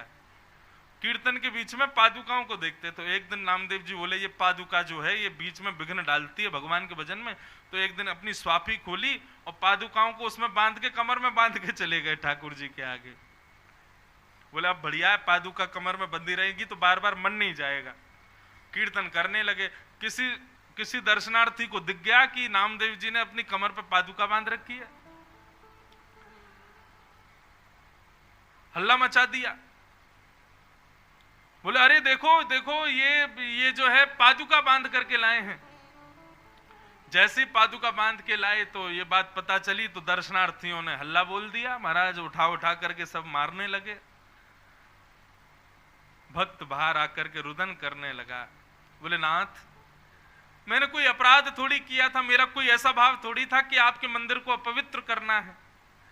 मैं तो अपने मन को नहीं समझा पा रहा था, बार बार मन जा रहा था पादुकाओं में, इसलिए मैंने सोचा कि आपके दर्शन में विघ्न बन रही है ये पादुका, तो पादुका त्याग तो हम सकते नहीं है, इसलिए हम कमर से बांध के भीतर आ गए। अब मैं सबको कैसे बताऊं नाथ, लेकिन मेरे हृदय में कोई अपवित्रता नहीं थी। वहीं बैठ करके कीर्तन करने लगे। पंडरीनाथ भगवान लाखों लोगों को दर्शन कर रहे थे, लेकिन दूसरी दिशा में नामदेव जी बैठ करके कीर्तन कर रहे थे। मंदिर से बाहर कर दिया था उनको। देखते ही देखते दर्शनार्थी तो खड़े रहे, लेकिन पंडरीनाथ भगवान का पूरा मंदिर घूम गया उस तरफ जहां नामदेव जी बैठे थे, उनको दर्शन देने लगे। अब ये रस है कि रास है? ये रास है। जहां भक्त के लिए ठाकुर जी कोई योजना बनावे, कोई प्रतिक्रिया करें, कोई परिश्रम करें, उसको रास कहते हैं। लेकिन हम लोग इतने बेचारे सीधे हैं हम लोग कि हमको रस में ही सुख मिल जाता है, हमको रास की इच्छा ही नहीं हो रही। लेकिन मेरी मानो तो रस से अब रास की ओर बढ़ो। ठाकुर जी से धीरे धीरे प्रयास करो। रोज मैं ही थोड़ी आऊंगा, रोज मैं ही थोड़ी करूंगा, आप भी तो कृपा करो कभी मुझ पे। लेकिन हां, जब तक ठाकुर जी की कृपा के आकांक्षी बनो तब तक खूब लाड़ लड़ाओ, खूब सेवा करो, कोई कसर मत छोड़ो ठाकुर जी की सेवा में। जब परिपूर्ण हो जाओ तब ठाकुर जी से कहना, ठाकुर जी अब बहुत हो गई सेवा, बहुत कर लिया हमने, अब आप कोई प्रतिक्रिया दो, बहुत दिन हो गए अब। और तब ठाकुर जी कोई योजना बनावे, तब समझो वो रास। जगन्नाथ भगवान के परम भक्त श्री माधव दास जी, हम जगन्नाथ जी जा रहे हैं ना, तो थोड़ा अब उनको धीरे धीरे लामे चित्त में। तो माधव दास जी बड़े विद्वान थे, लेकिन वही बात आज शुरुआत में जिस कथा का मैंने भाव रखा कि अपनी योग्यताओं को छुपाओ, तो माधव दास जी सबसे छुपाते थे। एक काशी का बहुत बड़ा विद्वान, उसका काम केवल यही था कि जगह जगह जाकर के विद्वानों की परीक्षा लेना और परीक्षा में उनको हरा देना, हरा करके उनसे हस्ताक्षर करवाना कि हम इनसे हार गए। यही करते थे। किसी ने उनसे कहा कि भाई हम तब माने कि तुम जगन्नाथपुरी के माधव दास को हरा के दिखाओ। बोला अच्छा, अभी जाता हूं। माधव दास जी के पास जगन्नाथपुरी पहुंचे काशी से। माधव दास जी की कुटिया में जाकर के बोले, आपका नाम माधव दास है? बोले जी। मुझसे शास्त्रार्थ करो और शास्त्रार्थ में मुझे हरा दो। यदि तुमने हरा दिया तो सदा के लिए मैं तुम्हारा दास, लेकिन यदि मैंने तुमको हरा दिया तो मैं जब जब जगन्नाथपुरी आऊंगा मेरे भोजन पानी की सब व्यवस्था तुम करोगे, मेरे रहने की व्यवस्था तुम करोगे और सदा मेरी हाजी हजूरी करते हुए चलोगे और एक भोजपत्र में हस्ताक्षर करके लिख के कहोगे कि मैं इनसे हारा। माधव दास जी बोले, शास्त्रार्थ क्या करना है? आप जब जब आओगे मैं आपकी सेवा करूंगा, सब करूंगा, शास्त्रार्थ रहने दीजिए और लाइए पत्र दीजिए, मैं लिख देता हूं कि मैं हार गया। नहीं नहीं, शास्त्रार्थ कर लो। बोले नहीं, इसकी जरूरत नहीं।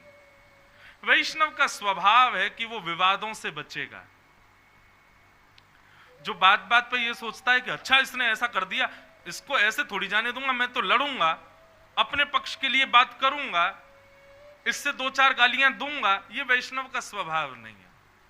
वैष्णव सदा विवाद से खुद को दूर रखता है। उसने कुछ गलत कर दिया, अब हम बदला लेने के लिए लड़ने का भाव बनावे, ये वैष्णव का स्वरूप नहीं है। माधव दास जी बोले, लाओ पत्र दो, मैं लिख देता हूं कि मैं आपसे हार गया। बोला अच्छा ठीक है, लो। पत्र में लिख दिया, ये अमुक नाम के व्यक्ति काशी से आए, जगन्नाथपुरी में इन्होंने मुझसे शास्त्रार्थ किया और मैं उसमें परास्त हो गया। आज के बाद ये जब भी आएंगे इनकी सेवा मैं करूंगा, भोजन की व्यवस्था मैं करूंगा। नीचे माधव दास हस्ताक्षर करके दे दिया। वो वापस लौट के काशी आए। काशी में आके बोले, हाँ भाई, जिसने कहा था कि तुम माधव दास को हरा के दिखाओ, देखो हमने हरा दिया। पत्र कहां है? बोले लो पत्र पढ़ो।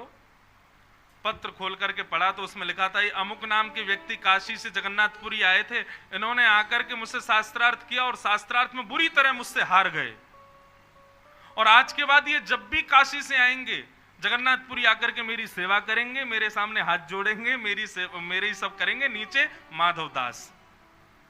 अब जब वो पढ़ने लगे तो विद्वान बोला, नहीं नहीं ऐसा नहीं लिखा होगा, ये लिखा होगा कि वो मुझसे हार गए। बोले नहीं, इसमें स्पष्ट लिखा है कि तुम बुरी तरह हारे हो। उन्होंने जब पत्र देखा तो उसमें वही लिखा था। फिर दौड़ के गए जगन्नाथपुरी, बोले हे माधवदास तुमने उल्टा क्यों लिखा? बोले क्या लिखा मैंने? बोले देखो इसमें लिखा है कि मैं तुमसे हार गया। बोले नहीं नहीं मैंने तो यही लिखा था कि मैं हारा हूं। बोले अब ऐसे काम नहीं चलेगा, अब दूसरा कुछ करो। बोले क्या करना है? शास्त्रार्थ होगा और अब की बार जो हारेगा उसको गधे पे बिठाया जाएगा, चप्पलों की माला पहनाई जाएगी, मुंह पर काली स्याही पोत करके उसको पूरी जगन्नाथपुरी में घुमाया जाएगा और वो चिल्ला चिल्ला करके बोलेगा कि मैं इनसे हार गया। माधवदास जी बोले शास्त्रार्थ मत करो, आप एक काम करो, गधा ले आओ, चप्पलों की माला ले आओ और कालीद वगैरह सब ले आओ, पोत दो, मैं पहना दूं, मुझे बैठा के घुमा दो, मैं कह दूंगा कि मैं हार गया। लेकिन अभी मेरे दर्शन का समय, मैं जगन्नाथ जी का दर्शन कर आऊं? बोले कर आओ। बाहर वो गधा और माला वाला सब लेके खड़े थे, माधवदास हारा होगा। अब यहां माधवदास जी तो दर्शन करने गए, जगन्नाथ जी माधवदास का रूप धारण करके बाहर आ गए। बाहर आकर के देखा तो वो गधा और चप्पलों की माला और काली स्याही लेकर के खड़े थे। आओ माधवदास पोत दें। और माधवदास थोड़ी थे, जगन्नाथ जी थे। जगन्नाथ जी बोले इसको रखो, पहले अब तुम शास्त्रार्थ ही करो हमसे। वो तुम तो मना कर रहे थे, बिना शास्त्रार्थ के हार मान रहे हो। बोले नहीं नहीं अब तो शास्त्रार्थ होगा। अब जगन्नाथ जी से वो जीत पाएगा? शास्त्रार्थ हुआ महाराज, जगन्नाथ जी ने पछाड़ दिया उसको। लेकिन माधवदास के रूप में थे, भीड़ इकट्ठी हो गई। अब शर्त के अनुसार पहनो चप्पल की माला, और विद्वान को चप्पल की माला पहनाई, पूरे मुंह पे कालीद पोत दी, गधे पे बैठा दिया। बोले जाओ पूरे जगन्नाथपुरी में हल्ला करो कि मैं माधवदास से हार गया। अब वो सब जगह कहे मैं माधवदास से हार गया, मैं हार गया, मैं हार गया। अब जगन्नाथ जी तो वहां से चले गए, माधवदास जी निकल के आए मंदिर से। बाहर आकर के देखा तो वो बेचारा विद्वान खुद ही गधे पे चढ़ के डोल रहा था, मैं हार गया, मैं हार गया। माधवदास जी बोले अरे भैया ये क्या कर लिया, थोड़ा 5 मिनट रुक जाते, मैं आ गया था, मुझे बैठा दो गधे पे। बोले अरे अब क्या हमारी तोहीन करने आए हो, हमको हराने आए हो? विराजो भगवान, आओ पधारो, हमारा अपमान करने के लिए पधारे हो?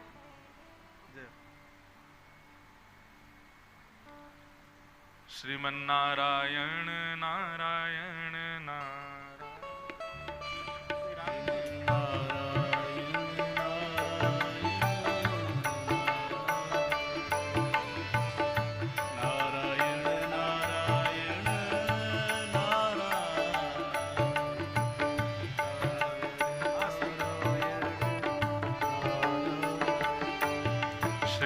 नारायण नारायण नारायण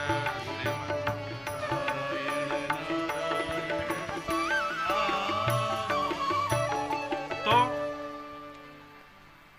माधवदास जी बोले नेक रुक जाते भैया, हम अभी आ गए थे 5 मिनट में, तुम तो खुद ही बैठ गए गधे पे। बोले रहने दो, हमारी तोहीन करना चाहते हो? एक तो भरे समाज में हमको हरा दिया और उसके बाद अब हमसे और कुछ। अरे भैया हार गए, मान ली, हमने स्वीकार कर लिया, हम तुमसे नहीं जीत पाएंगे। माधवदास जी बोले मैंने तो कुछ किया ही नहीं। सब आके माधवदास जी को प्रणाम करें। बोले आपकी विद्वत्ता को प्रणाम है। माधवदास जी ने पीछे मुड़ करके जैसे जगन्नाथ मंदिर की ओर देखा तो एक और माधवदास खड़े थे, और वो माधवदास देखते ही देखते जगन्नाथ जी के रूप में परिवर्तित हो गए। इसको कहते हैं रास। ये है रास। रास का मतलब केवल नृत्य नहीं है बंधुओं, उसको केवल नाचने गाने में मत लो। रास का मतलब अपने भक्त की रक्षार्थ भगवान कोई लीला करें, क्रिया करें, भगवान करें वो रास, भक्त करे वो रस। तो ये है रास पंचाध्यायी। अब आप कहोगे तो फिर महाराज जी गोपियों के संग रास, गोपियों के संग नृत्य क्यों किया? अरे भाई आपके घर कोई महात्मा आ जाते हैं तो आप इतने प्रसन्न हो जाते हो कि हाथ पांव की सुध बुध खो देते हो। भगवान स्वयं आ जाएंगे तो क्या करोगे? नाचोगे ही, फिर नृत्य ही होगा। मैंने एक दिन और कथा में कहा था, नृत्य हम जानबूझ करके करें वो श्रेष्ठ नृत्य नहीं है। नृत्य वो मानो जहां देह अपनी सुध भूल करके अपने आप नाचने लग जाए, वो नृत्य है। अब गोपियों को इतना बड़ा सुख मिला, साक्षात श्याम सुंदर प्राप्त हो गए, तो गोपियां नृत्य नहीं करेंगी तो क्या करेंगी? इसलिए रास का मतलब आप नृत्य मत समझो। भक्त के भाव से प्रसन्न होकर के भगवान जब कोई लीला करें उसको रास कहते हैं। तो भगवान पिता रात्रि शरदोत्फुल्ल मल्लिका विक्षरन्तुम मनश्चक्रे योगमायामुपाश्रिता।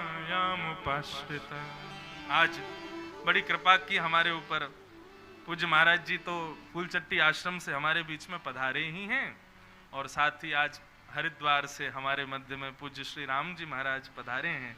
आपका भी बहुत बहुत अभिनंदन, स्वागत, व्यासपीठ से बारंबार प्रणाम। आज हमारा न्योता है आपके यहाँ पर, तो आज हम हरिद्वार जाएंगे कथा के बाद, तो हमको लेने आए। और महाराज जी का बहुत सुंदर सुखद कल परसों मस्तराम बाबा से बात हो रही थी, तो वो भी आपका खूब प्रशंसा कर रहे थे। आप पधारे, बहुत बहुत प्रणाम। भगवान ने रास विहार कैसे किया? सब गोपियों को ठाकुर जी ने पहले ही निमंत्रण दे दिया था कि भैया शरद पूर्णिमा की रात्रि पर हम रास करेंगे, आप लोगों से मिलेंगे। शरद पूर्णिमा की रात्रि जैसे ही प्रकट हुई, मानो वृंदावन की स्थिति ऐसी है, सैकड़ों चंद्रमाओं का चूरन बना करके पूरे वृंदावन में बिछा दिया हो। श्वेत श्वेत श्वेत श्वेत पूरा वृंदावन हो गया। मैं अपनी कथा में कहा करता हूं बंधुओं, वृंदावन प्रियतमा है, और वृंदावन रूपी प्रियतमा का प्रियतम शरद पूर्णिमा का चंद्रमा है। हमारा वृंदावन सब हर दिन सुंदर लगता है, लेकिन जितना सुंदर शरद के दिन लगता है ना, शरद पूर्णिमा, उतना सुंदर वृंदावन कभी नहीं लगता। वृंदावन की शोभा ही अलग होती है शरद पूर्णिमा पे। आप चले जाओ, बिहारी जी चले जाओ, ऐसा नहीं सोचना कि इन्होंने सफेद पोशाक पहनी है, ये सोचना चंद्रमा को ही धारण किया है। आज वृंदावन में चंद्रमा पधारा है। राधा रमन जी चले जाओ, वहां पर भी श्वेत, राधा वल्लभ जी श्वेत, सब श्वेत ही श्वेत दिखाई देते हैं। कार्तिक के महीने में शरद पूर्णिमा पर हमारे वृंदावन का दर्शन करो। यदि आपने सच्चे हृदय से और बड़े निर्मल भाव से वृंदावन में प्रवेश किया, आप अपने तन की सुध भूल जाओगे कि कौन हो। शरद पूर्णिमा का चंद्रमा प्रियतम है, और उसकी प्रियतमा वृंदावन है। वृंदावन साल भर प्रतीक्षा करता है शरद के चंद्रमा की, और शरद का चंद्रमा जब उदित होता है तब वृंदावन अति आनंदित होता है। वृंदावन के लोग आनंदित, वृंदावन की यमुना जी आनंदित, वृंदावन के देवालय आनंदित, वृंदावन के मंदिरों में आनंद। शरद जैसा आनंद जन्माष्टमी पर भी नहीं होता। ऐसा आनंद वृंदावन में होता है। तो भगवान ने सब गोपियों को पहले ही निमंत्रित कर दिया कि शरद पूर्णिमा की चंद्रमा पर रात्रि में हम मिलेंगे। अच्छा, एक बात, भगवान ने रात्रि में ही मिलने का मन क्यों बनाया? दिन में मिल लेते। क्योंकि कई लोगों को तो प्रसंग मिल गया विवाद बनाने का। बताओ, ये भगवान है, रात्रि में रास विहार कर रहे हैं गोपियों के साथ, और ये भगवान है। इससे बढ़िया दिन में मिल लेते तो बढ़िया रहता। लेकिन बंधुओं, मानव का एक स्वभाव होता है, वो अपने दिन को सब में बांट देता है। रात्रि को अपने लिए और अपनों के लिए रखता है। मुझसे कोई मिलने आए तो मैं क्या कहूंगा? सुबह आइएगा। लेकिन कोई बहुत घनिष्ठ आए तो उससे हम क्या कहते हैं? भाई सबसे निवृत्त हो जाएंगे, रात में 9 बजे तब आना। अपनों के लिए और अपने लिए हम रात्रि रखते हैं। मानो ये रात्रि का निमंत्रण ये बताता है कि समस्त गोपियों को ठाकुर जी स्वीकार कर चुके हैं। अभी शरद पूर्णिमा पर रास करके स्वीकार करेंगे ऐसा नहीं, पहले ही जब निमंत्रण दिया रात्रि का तभी स्वीकार कर लिया था। एफ मत करियो, वो डी ही रहती हूं। शरद पूर्णिमा की रात्रि, सब गोपियां इंतजार कर रही हैं, कन्हैया हमको बुलावे तो हम जाएं। सब गोपियां अपने अपने कार्यों में व्यस्त, कोई गाय का दूध दोह रही है, कोई श्रृंगार कर रही है, कोई भोजन बना रही है, कोई पति को भोजन पवा रही है, लेकिन देह से तो क्रिया कर रही है, चित्त वृत्ति से प्रतीक्षा कर रही है कि श्याम सुंदर कब पुकारेंगे, कब बुलाएंगे। इतने में ही ठाकुर जी ने वन में जाकर के अपनी अधरों पर वेणु को धारण किया, अपनी कोमल उंगलियों से छिद्रों को आच्छादित किया, और जैसे ही प्राण पिरोए वंशी में, तो कृष्ण प्रेम में उन्मुक्त गोपियों को ऐसा नहीं लगा कि वेणु की स्वर आ रहे हैं, मानो ऐसा लगा स्वयं श्याम सुंदर स्वर में पुकार रहे हैं कि अरे गोपियों, मैं तुम्हारी प्रतीक्षा कर रहा हूं, जल्दी आओ। जैसे कथा में हजारों लोग आते हैं, कई लोगों को केवल शब्द ही लगती है कथा कि ये महाराज जी कुछ बोलेंगे, 4 घंटा बोल के चले जाएंगे, लेकिन कई लोग वो ऐसे स्थिर हो जाते हैं कि उनको लगता है कि ये कथा हजार नहीं, केवल मुझको ही सुना रहे हैं। यहां जो भी बातें ये मेरे लिए कही जा रही है, एक एक शब्द उसको रस के समान, एक एक शब्द उसको अपने लिए सुनाई देने लगता है। ऐसी ही स्थिति वहां गोपियों की होती है। यदि ऐसी स्थिति कथा सुनते हुए आपकी हो रही है कि मानो सुध नहीं, बगल में कौन, पीछे कौन, आगे कौन, आसपास कौन, बस व्यास जी मुझे ही सुना रहे हैं, ये इस भाव में मैं ही विद्यमान हूं, तो समझो भागवत रूपी वेणु आपको पुकार रही है, आपका निमंत्रण कर रही है। ठाकुर जी वंशी बजा रहे हैं तो ग्वाल बालों को लगो, अरे देखो नंद को लाला कितनी बढ़िया वंशी बजा रहे है, लेकिन कृष्ण प्रेम में उन्मुक्त गोपियां मचल उठी। क्यों? वंशी तो इतने दिनों से बजा रहे थे, तब तो नहीं मचली, क्योंकि आज की वंशी में आवाहन है, आज की वंशी में आकर्षण है, आज की वंशी में निमंत्रण है, और केवल उन्हीं को निमंत्रण है जो निमंत्रित हैं, जो कृष्ण प्रेम में उन्मुक्त हैं। आयोजनों में वीवीआईपी पास उन्हीं को दिया जाता है जिन्होंने आयोजन करने के लिए कुछ राशि दी हो।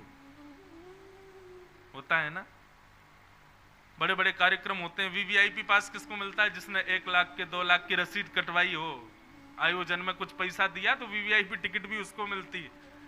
ठीक वैसे ही वंशी तो पूरे वृंदावन को सुनाई दे रही है, लेकिन निमंत्रण वीवीआईपी तो केवल उन्हीं को मिल रहा है जिन्होंने प्रेम रूपी राशि दी हो ठाकुर जी को। गोपियां सब दौड़, कथा तो सब जगह हो रही है, और आज की डेट में कथाएं इतनी हो रही हैं, और वो भी ये पुरुषोत्तम मास, पूरे भारतवर्ष में कथाएं चल रही हैं। जिन व्यासों की कभी कथा नहीं होती वो भी व्यस्त होंगे अभी, क्योंकि कथाएं इतनी होती पुरुषोत्तम में। लेकिन विचार करो, लाखों करोड़ों गोपियां कथा में आ रही हैं, लेकिन आकर्षित केवल 4-5 ही हो पाती हैं। गोपियों से मतलब पुरुष भी गोपी है कथा में। आप ये मत सोचना केवल माताओं को बोले। 7 दिन की कथा में आकर्षित, उस कथा में रमना, उस कथा के प्रति बिल्कुल पूर्ण समर्पित केवल 4-5 ही लोग हो पाते हैं, सब नहीं हो पाते। क्यों? क्योंकि जो हो जाए ऐसा समझो उसको निमंत्रित किया ठाकुर जी। सब गोपियां अस्त व्यस्त भाव से दौड़ने लगी। जैसी वंशी का नाद सुना, विचार नहीं किया पति क्या बोलेंगे, परिवार के लोग क्या सोचेंगे, लोक लाज क्या विचार करेगी।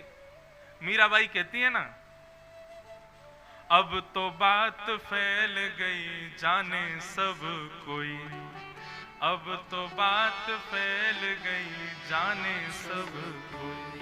मीराबाई कहती है अब मैं लोक लाज का ध्यान क्यों रखूं, ए मनमोहन, अब तो सबको पता चल गया है कि मैं आपकी दासी हूं और आप मेरे स्वामी हूं। अब आप कहीं कहो कि भैया लज्जा करो, अपने परिवार की लज्जा करो, पति की लज्जा, बच्चों की लज्जा, अब क्या लज्जा करूं, सबको पता तो है ही। बचाऊंगी तब भी लोग मुझको बावड़ी बोलेंगे, और नहीं बचाऊंगी तो बावड़ी तुम्हें हुई। अब तो बात फैल गई जाने सब को, अब तो बात फैल गई जाने सब को। फिर क्या है? अब तो बात फैल गई जाने सब कोई।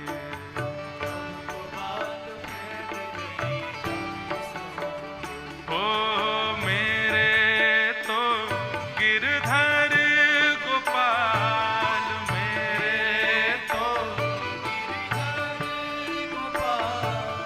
दूसरों न कोई, दूसरों न कोई, मेरे तो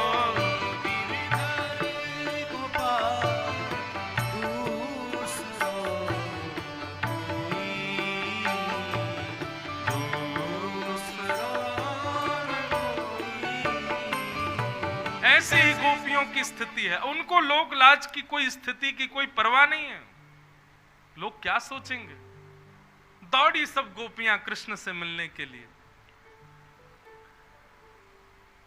वन में जैसी पहुंची, एक वृक्ष के नीचे ठाकुर जी वेणु बजा रहे थे। समस्त लाखों गोपियां सामने खड़ी हैं।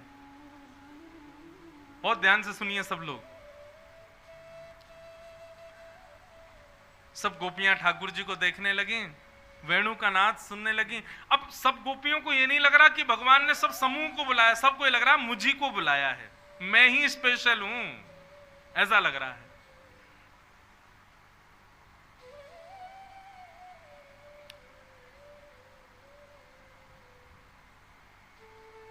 भगवान ने वेणु का नाद जैसे विश्राम किया, नेत्र खोल करके देखा असंख्य गोपियां खड़ी हैं। ठाकुर जी उनको देख करके पहले तो बड़े प्रसन्न हुए। वाह, आइए आइए, स्वागतम वो महाभाग, प्रियम किम करवाणि वा, ब्रजस्यानामयं कश्चित् ब्रूतागमन कारणम। पहले तो ठाकुर जी ने स्वागत किया, आइए आइए, बहुत बहुत स्वागत। लेकिन उसके बाद ठाकुर जी कहते हैं ब्रूतागमन कारणम, अपने आने का कारण बताइए। एक तो आपने किसी को निमंत्रण दिया कि भैया मेरे घर भोजन पे आना, उसने अपने घर भोजन नहीं बनवाया। ऊपर से आपने फोन किया भैया आ नहीं रहे, मैं प्रतीक्षा कर रहा हूं, और आप जैसे ही उसके यहां पहुंचे वो बोले भैया कैसे आना हुआ। कितना बुरा लगेगा।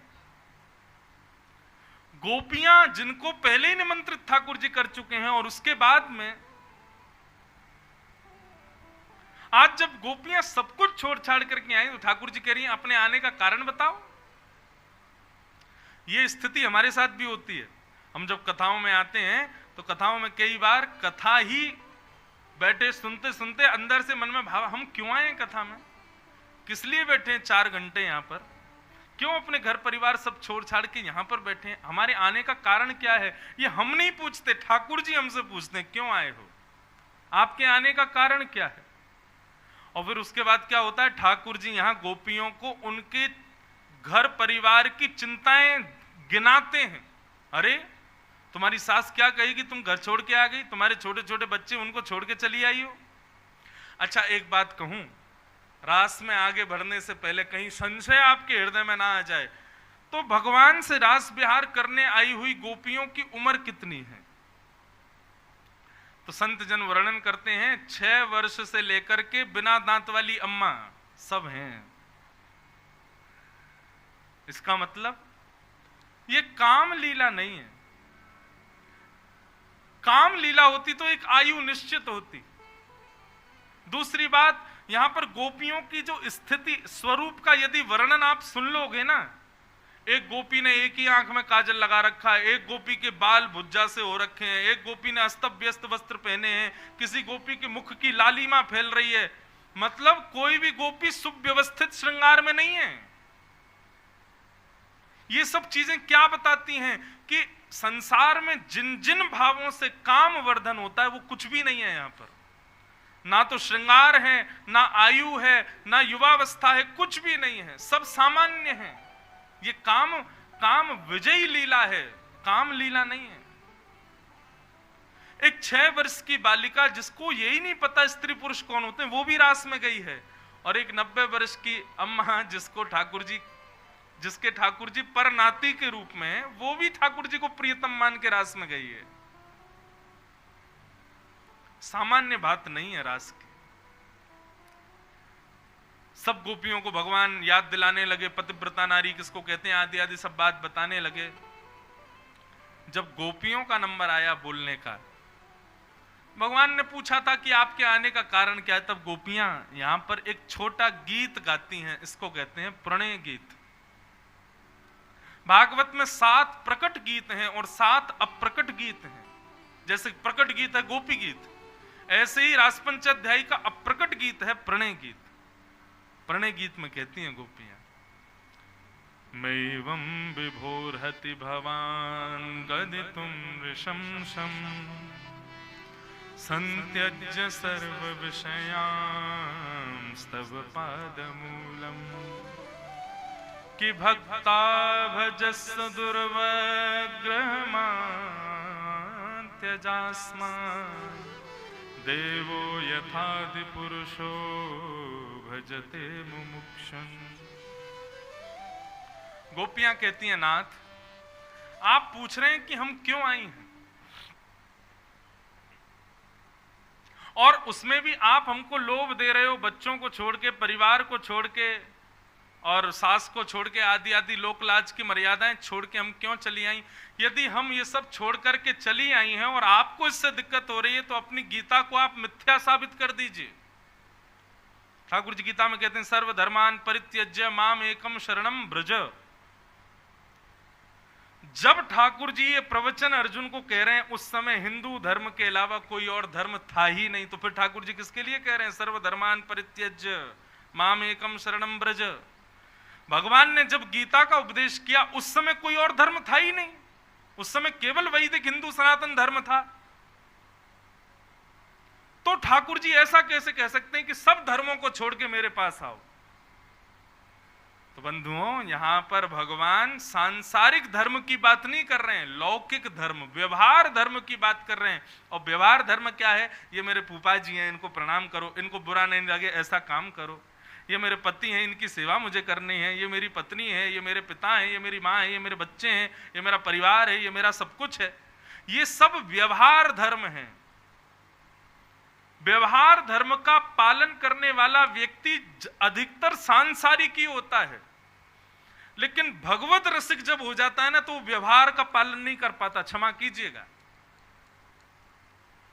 आप यदि व्यवहार निभा पा रहे हो तो आप ठाकुर जी को नहीं निभा पाओगे, लेकिन ठाकुर जी को निभाना प्रारंभ करोगे तो इस बात के लिए तैयार रहिएगा, मैं सावधान कर रहा हूं आपको, आप व्यवहार नहीं निभा पाओगे। फिर हरिराम व्यास जी हमारे ब्रज के प्रसिद्ध भक्त हुए, श्री हरिराम व्यास, जिन्होंने श्री युगल किशोर जी को प्रकट किया। हितरवंश महाप्रभु के अनुयायी थे। हरिराम व्यास जी इतने विद्वान थे, इतने विद्वान थे कि पूरे भारत के विद्वानों को हरा दिया उन्होंने। तब जाकर के काशी के विद्वानों को हराने लगे, तो काशी के विद्वानों की रक्षा के लिए महादेव एक ब्राह्मण बनकर के उनके पास गए और उन्होंने जाकर के हरिराम व्यास जी को उनका रूप समझाया। बोले कि हरिराम व्यास जी, आप लोगों को हराने के लिए नहीं आए हो, आप तो सबको जिताने आए हो, भक्ति का प्रचार करो, आप भगवान की सखी विशाखा हो, वृंदावन जाओ, वहीं आपकी गति है। तब श्री हरिराम व्यास जी महाराज वृंदावन पधारे और उन्होंने पद गाया, चरणन की रज पाऊं किशोरी तेरे चरणन की रज पाऊं, बैठी रहूं कुंजन के कोने श्याम राधिका गाऊं, किशोरी तेरे चरणन की रज पाऊं, जारज को ब्रह्मादिक तरसत सोरज शीस चढ़ाऊं, किशोरी तेरे चरणन की रज पाऊं। उन हरिराम व्यास जी को ढूंढते ढूंढते उनके परिवार वाले वृंदावन आ गए,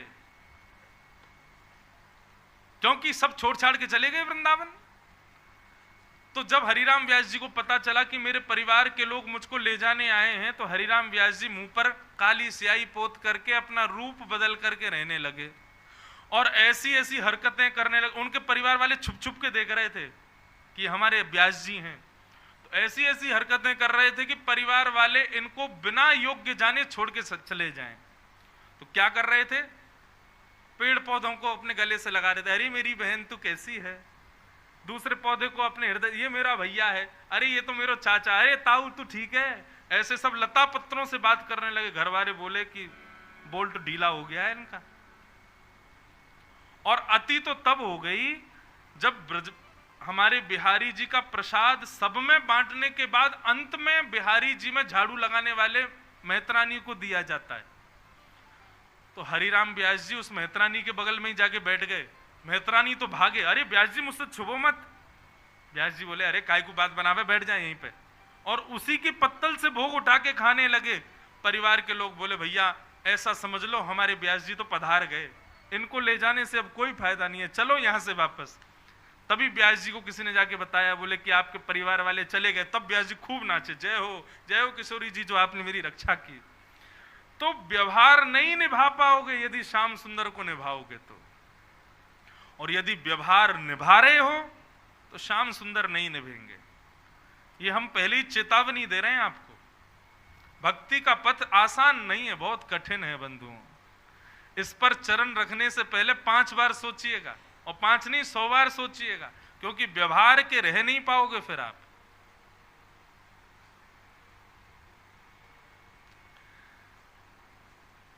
गोपियां सब बोली आप हमको व्यवहार समझा रहे हो। क्यों कह रहे थे फिर अर्जुन से सर्वधर्मान परित्यज्य मामेकम शरणम ब्रज, सब छोड़ के मेरी शरण में आ जाओ। और आज जब सब छोड़ के आ गई तो हमको वापस प्रलोभन दे रहे हो संसार का। नहीं जाना नाथ, हमारे तो आप ही तात मात गुरु सखा सभी विधि हूं तेरो, आप ही हमारे हो हर प्रकार से। और गोपियां कहती हैं आपको इतना ही मन है कि हम वापस चली जाएं, तो हमारी एक वस्तु आपके पास है वो हमको वापस कर दो। भगवान बोले क्या? कि चित्तम सुखेन भवता पहितम ग्रहेषु, हमारा चित्त आपके पास है, हमारा मन आपके पास है नाथ, वो हमको वापस कर दो। हमारा मन वापस कर दो कि हम कभी लौट करके नहीं आएंगे, चली जाएंगे। अपने से हमारा चित्त हटा दो। ठाकुर जी बोले ये तो संभव नहीं है। तो बोले ये संभव नहीं है तो हमको स्वीकार करो। गोपियां बंधुओं ये कोई यूनिवर्सिटी में पढ़ी हुई गोपियां नहीं है, ये कोई विद्यालयों में गई हुई गोपियां नहीं है, लेकिन आज इनके आगे ब्रह्म भी फंस गया। क्या करूं, वापस भेजूं कि रख लूं? गोपियों के इस भाव के आगे ठाकुर जी भी नतमस्तक हो गए, भैया अब हम कुछ नहीं कह सकते। तब अंततो गत्वा ठाकुर जी ने सब गोपियों को स्वीकार किया।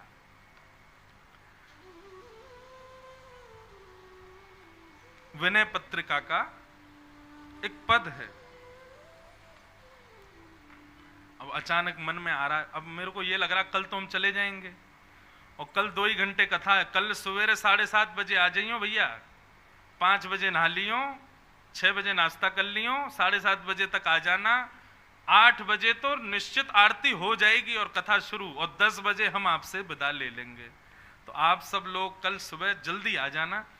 आज हम थोड़ा अगर समय ले लें तो हमको क्षमा कर देना, क्योंकि आज हमको लग रहा है कि हम जितना हो सके सुना दें। विनय पत्रिका में गोस्वामी तुलसीदास जी महाराज एक पद गाते हैं। पद गाऊंगा नहीं, लेकिन इस पद का अर्थ आपको समझा देता हूं। हरि तुम बहुत अनुग्रह कीनो, हे हरि आपने हमारे ऊपर बहुत बड़ा अनुग्रह किया। भगवान बोले कैसा अनुग्रह किया? तब श्री तुलसीदास जी कहते हैं, साधन धाम विबुध दुर्लभ तन मोह कृपा कर दीनो। सब लोग इधर देखो, यहां देखो, सावधानी से सुनो। हमने ये पद इसलिए खोला है ताकि इससे कुछ अच्छा मिले। गोपियां और जो भगवान से कह रही हैं, देखो ठाकुर जी सुलझे रहे और हमको उलझाते रहे, ऐसे काम नहीं चलेगा ना। कभी कभी ठाकुर जी को भी तो उलझाओ। तो इस पद में गोस्वामी जी ने ठाकुर जी को उलझा दिया है। बहुत सुंदर पद है, हरि तुम बहुत अनुग्रह कीनो। अब देखो इसको कहते हैं व्याज स्तुति। क्या कहते हैं? यहां पर प्रशंसा कर रहे हैं भगवान की, लेकिन कहीं ना कहीं भगवान से कुछ ना कुछ काम भी बनवा रहे हैं। जैसे हम कई बार किसी की झूठी, अरे भैया आप तो बड़े श्रेष्ठ हो, बड़े महान हो, आपसे महान कौन है, ऐसी बात कर रहे हैं गोस्वामी जी।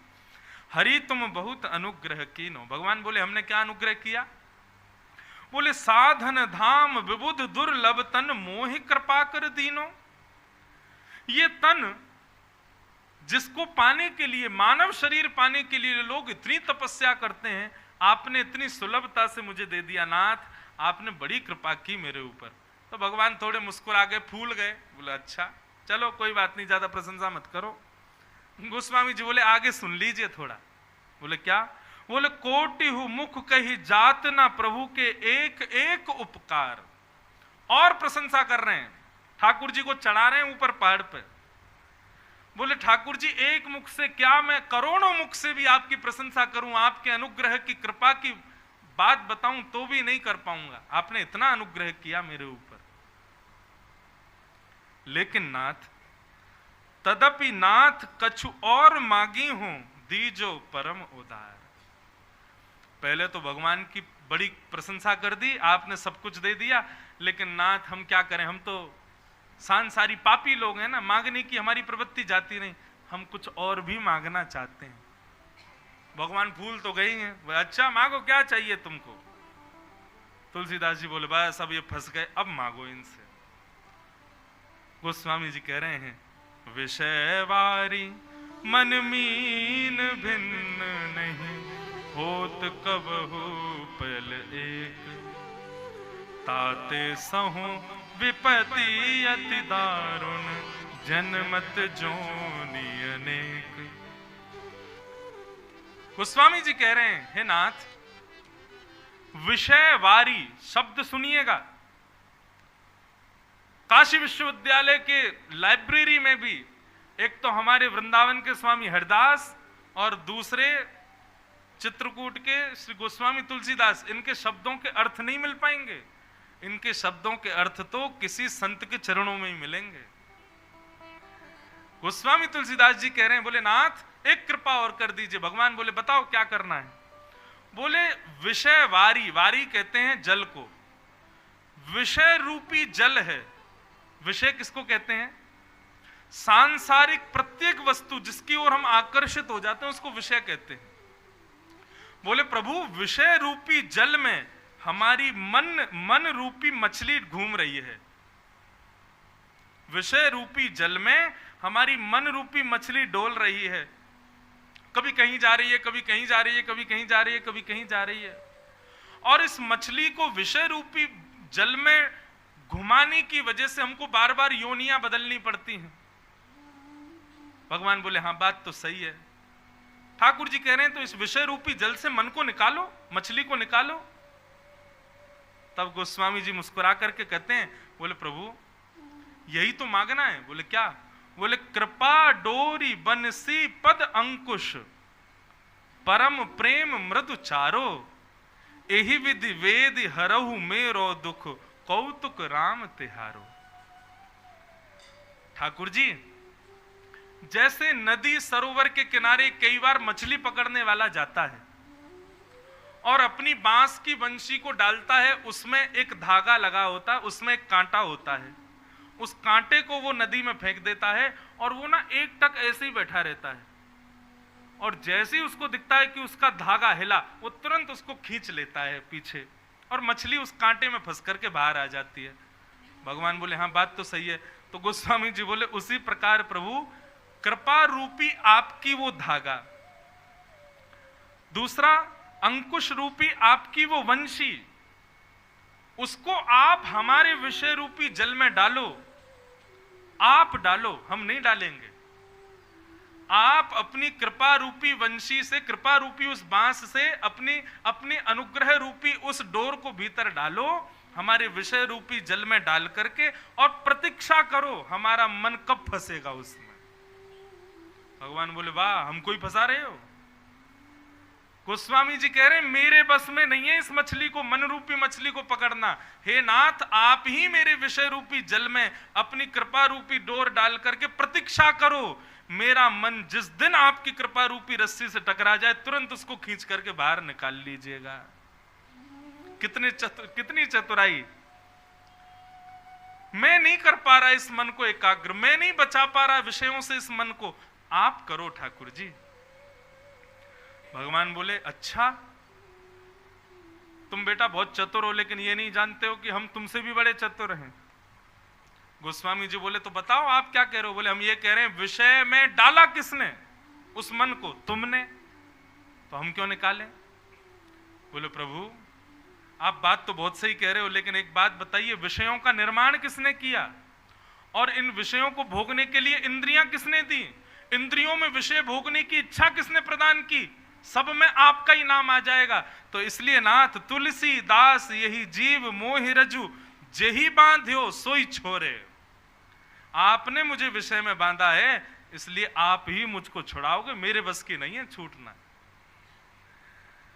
गोस्वामी जी की बात सुनकर के राम जी प्रसन्न हो गए। वाह गोस्वामी जी, आपकी इस चतुराई पर हम न्योछावर हैं। ठाकुर जी विषय आपने बनाए, हमारी इंद्रियां आपने बनाई और विषय भोगने की इच्छा आपने प्रकट की, तो मैं क्यों एकाग्र करूं मन को?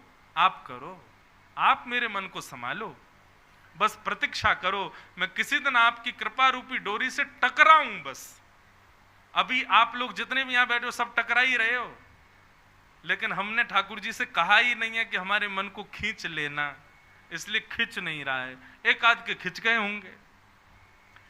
इसलिए भैया ये कथाओं में जाना, वृंदावन जाना, सत्संग में जाना, एक प्रकार से भगवान की कृपा रूपी उस कांटे से टकराना है, लेकिन खींचे ठाकुर जी, इसकी प्रार्थना ठाकुर जी से करो। वही बात गोपियां कह रही हैं, हे नाथ आपको पीड़ा हो रही है कि हम सब छोड़ छाड़ के चली आई हैं आपके पास, ठीक है हम चली जाएंगी, हमारा मन आपके पास है उसको वापस कर दो। भगवान बोले ये तो संभव नहीं है। बोले संभव नहीं है तो हमको स्वीकार करो। अंत तो गत्वा ठाकुर जी ने सब गोपियों को स्वीकार किया और उनके साथ रास विहार करने लगे। लेकिन इतने में कामदेव आ गया। भगवान बोले तुम क्यों आ रहे हो? बोले सुंदर स्त्री पुरुष हैं, मैं तो आऊंगा। भगवान बोले अरे भले आदमी, सुंदरता देख रहा है, मन की इच्छा नहीं देख रहा, मन के भाव नहीं देख रहा, ये जीवात्मा है और मैं परमात्मा हूं, स्त्री पुरुष क्यों देखता है? कामदेव बोला मैं तो आऊंगा। भगवान बोले तो आओ। जैसे ही कामदेव ने राजभूमि में प्रवेश किया, ठाकुर जी ने अपने रूप को इतना सुंदर बना लिया कि उनके रूप को देख के मूर्छित होकर गिर गया। मारना ही नहीं पड़ा, रूप पर ही मोहित हो गए। ठाकुर जी बड़े सुंदर हैं हमारे।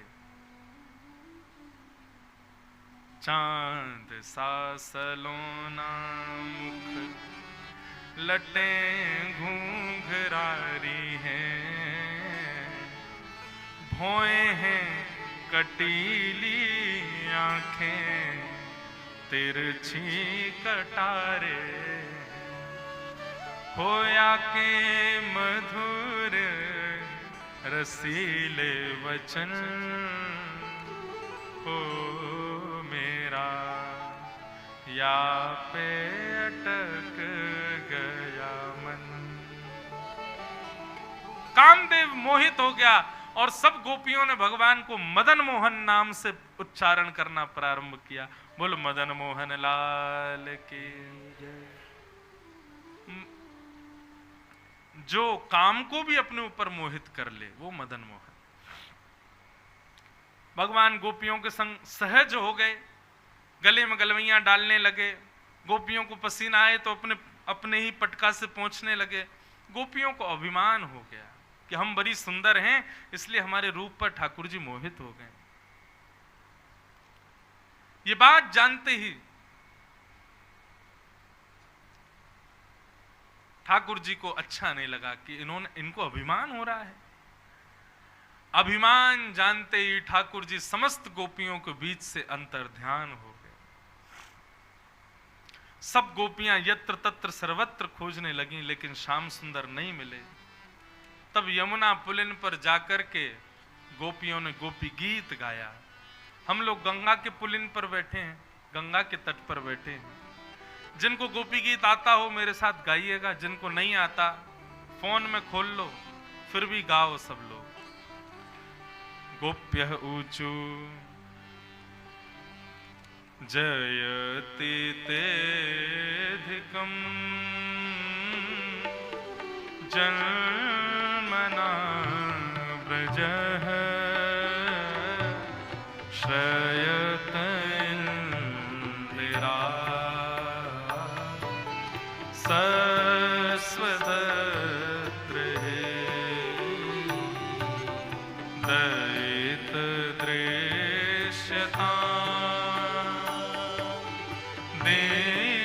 वेश्युतावक स्वयि धृता सव स्वां विचिन्वते शरदुदाशये साधुजातस सरसिजोदर श्रीमृषादृशा सुरतनाथ ते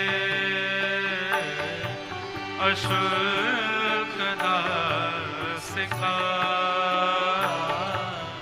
वरदने नेह किं वदन विषजलाप्यया व्यालराक्षसा वर्षमारुता वैद्युतानला वृषमयात्मजा विश्वतो भया वृषभते वयं रक्षिता न खलु गोपिका नन्दनो भवान् अखिल देना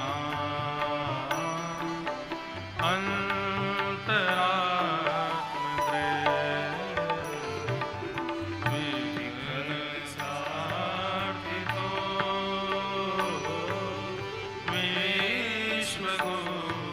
विश्वगुप्तये सखयुदेवा शाश्वतां कुले विरचिता भयं वृष्णिधूर्यते चरणमीयुषा संश्रुतेर्भया करसरोरुहं कान्तकामदं शिरसि देहिना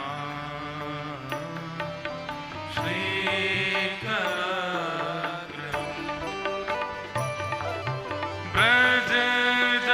व्रजजनार्तिहं वीरयोषिता निज जनस्मय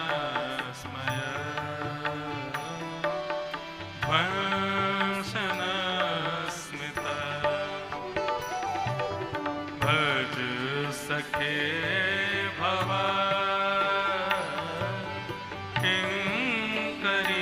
किंकरीस्मनो जलरुहाननं चारुदर्शय प्रणतदेहिना पापकर्षणं रणचरारुहं श्रीनिकेतनं फणिफणार्पितं ते पदाम्बुजं कणुकुचेषुना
श्रीमदाततं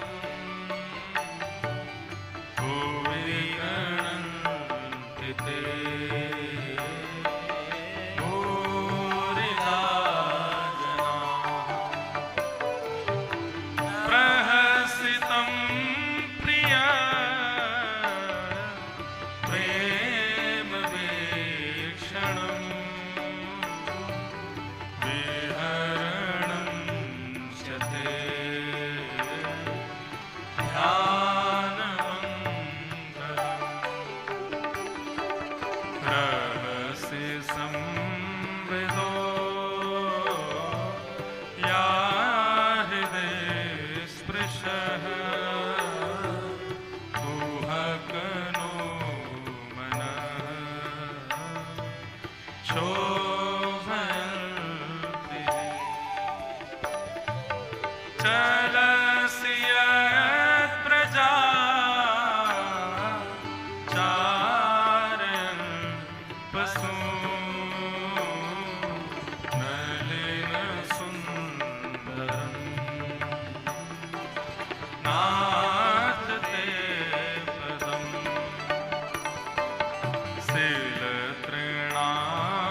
शीलतृणाङ्कुरैः शीलतीर्तिनः कलिलताम्बरः कान्तगच्छति दिनपरीक्षये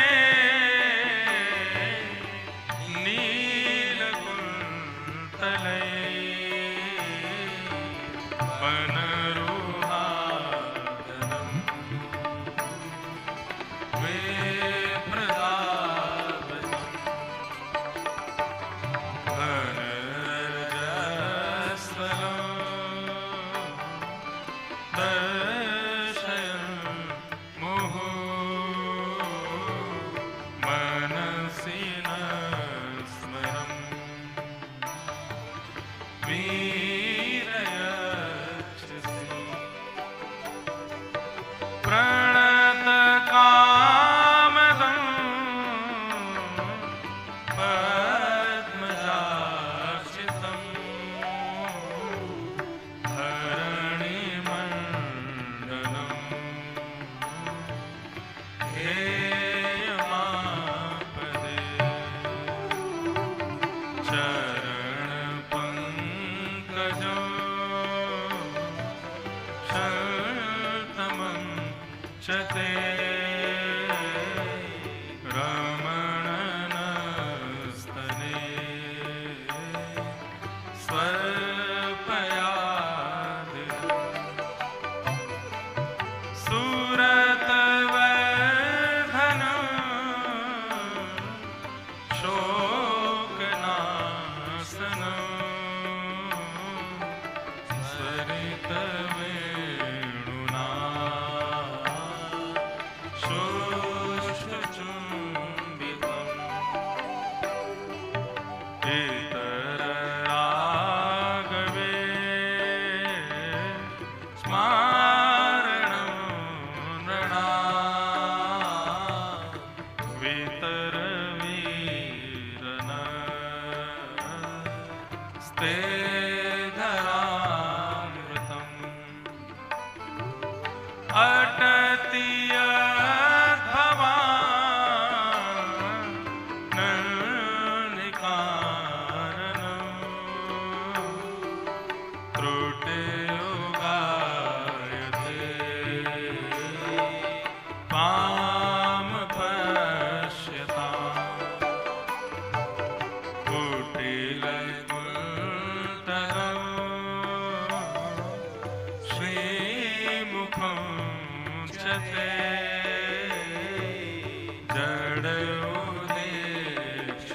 जडोदेक्षताम्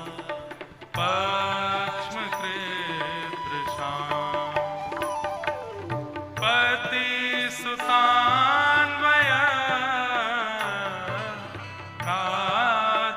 भ्रातृबान्धवा अतिविलङ्घ्यते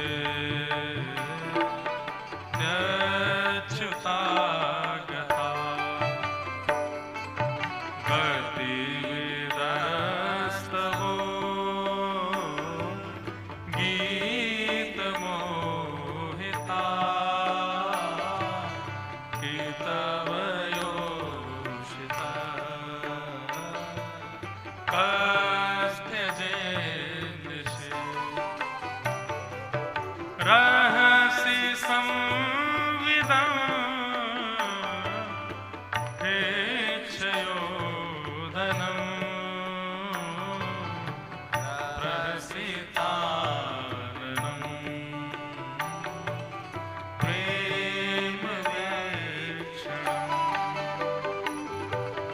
बृहदुरश्रियो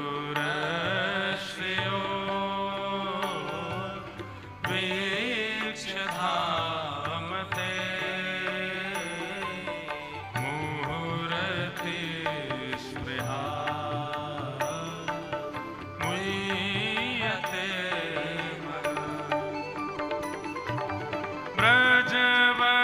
व्रजवनौकशा व्यतिरङ्गते व्रजनहन्त्रलं विश्वमङ्गलम्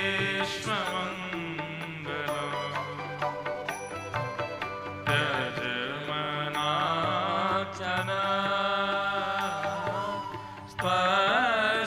स्वस्पृहात्मना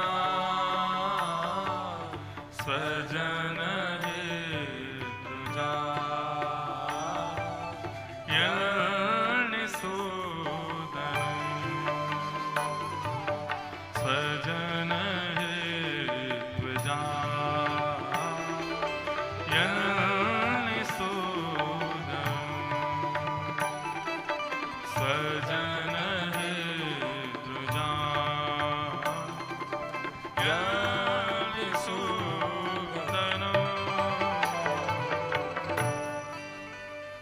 यत्ते सुजात चरणाम्बुरुहं स्तनेषु भीतासनै प्रियदधीमहि कर्कशेषु तेनाटवीमटसि तद्व्यथतेन किंस्वे कूर्पादिभिः भ्रमतिभिः भवदायुषां नः। आज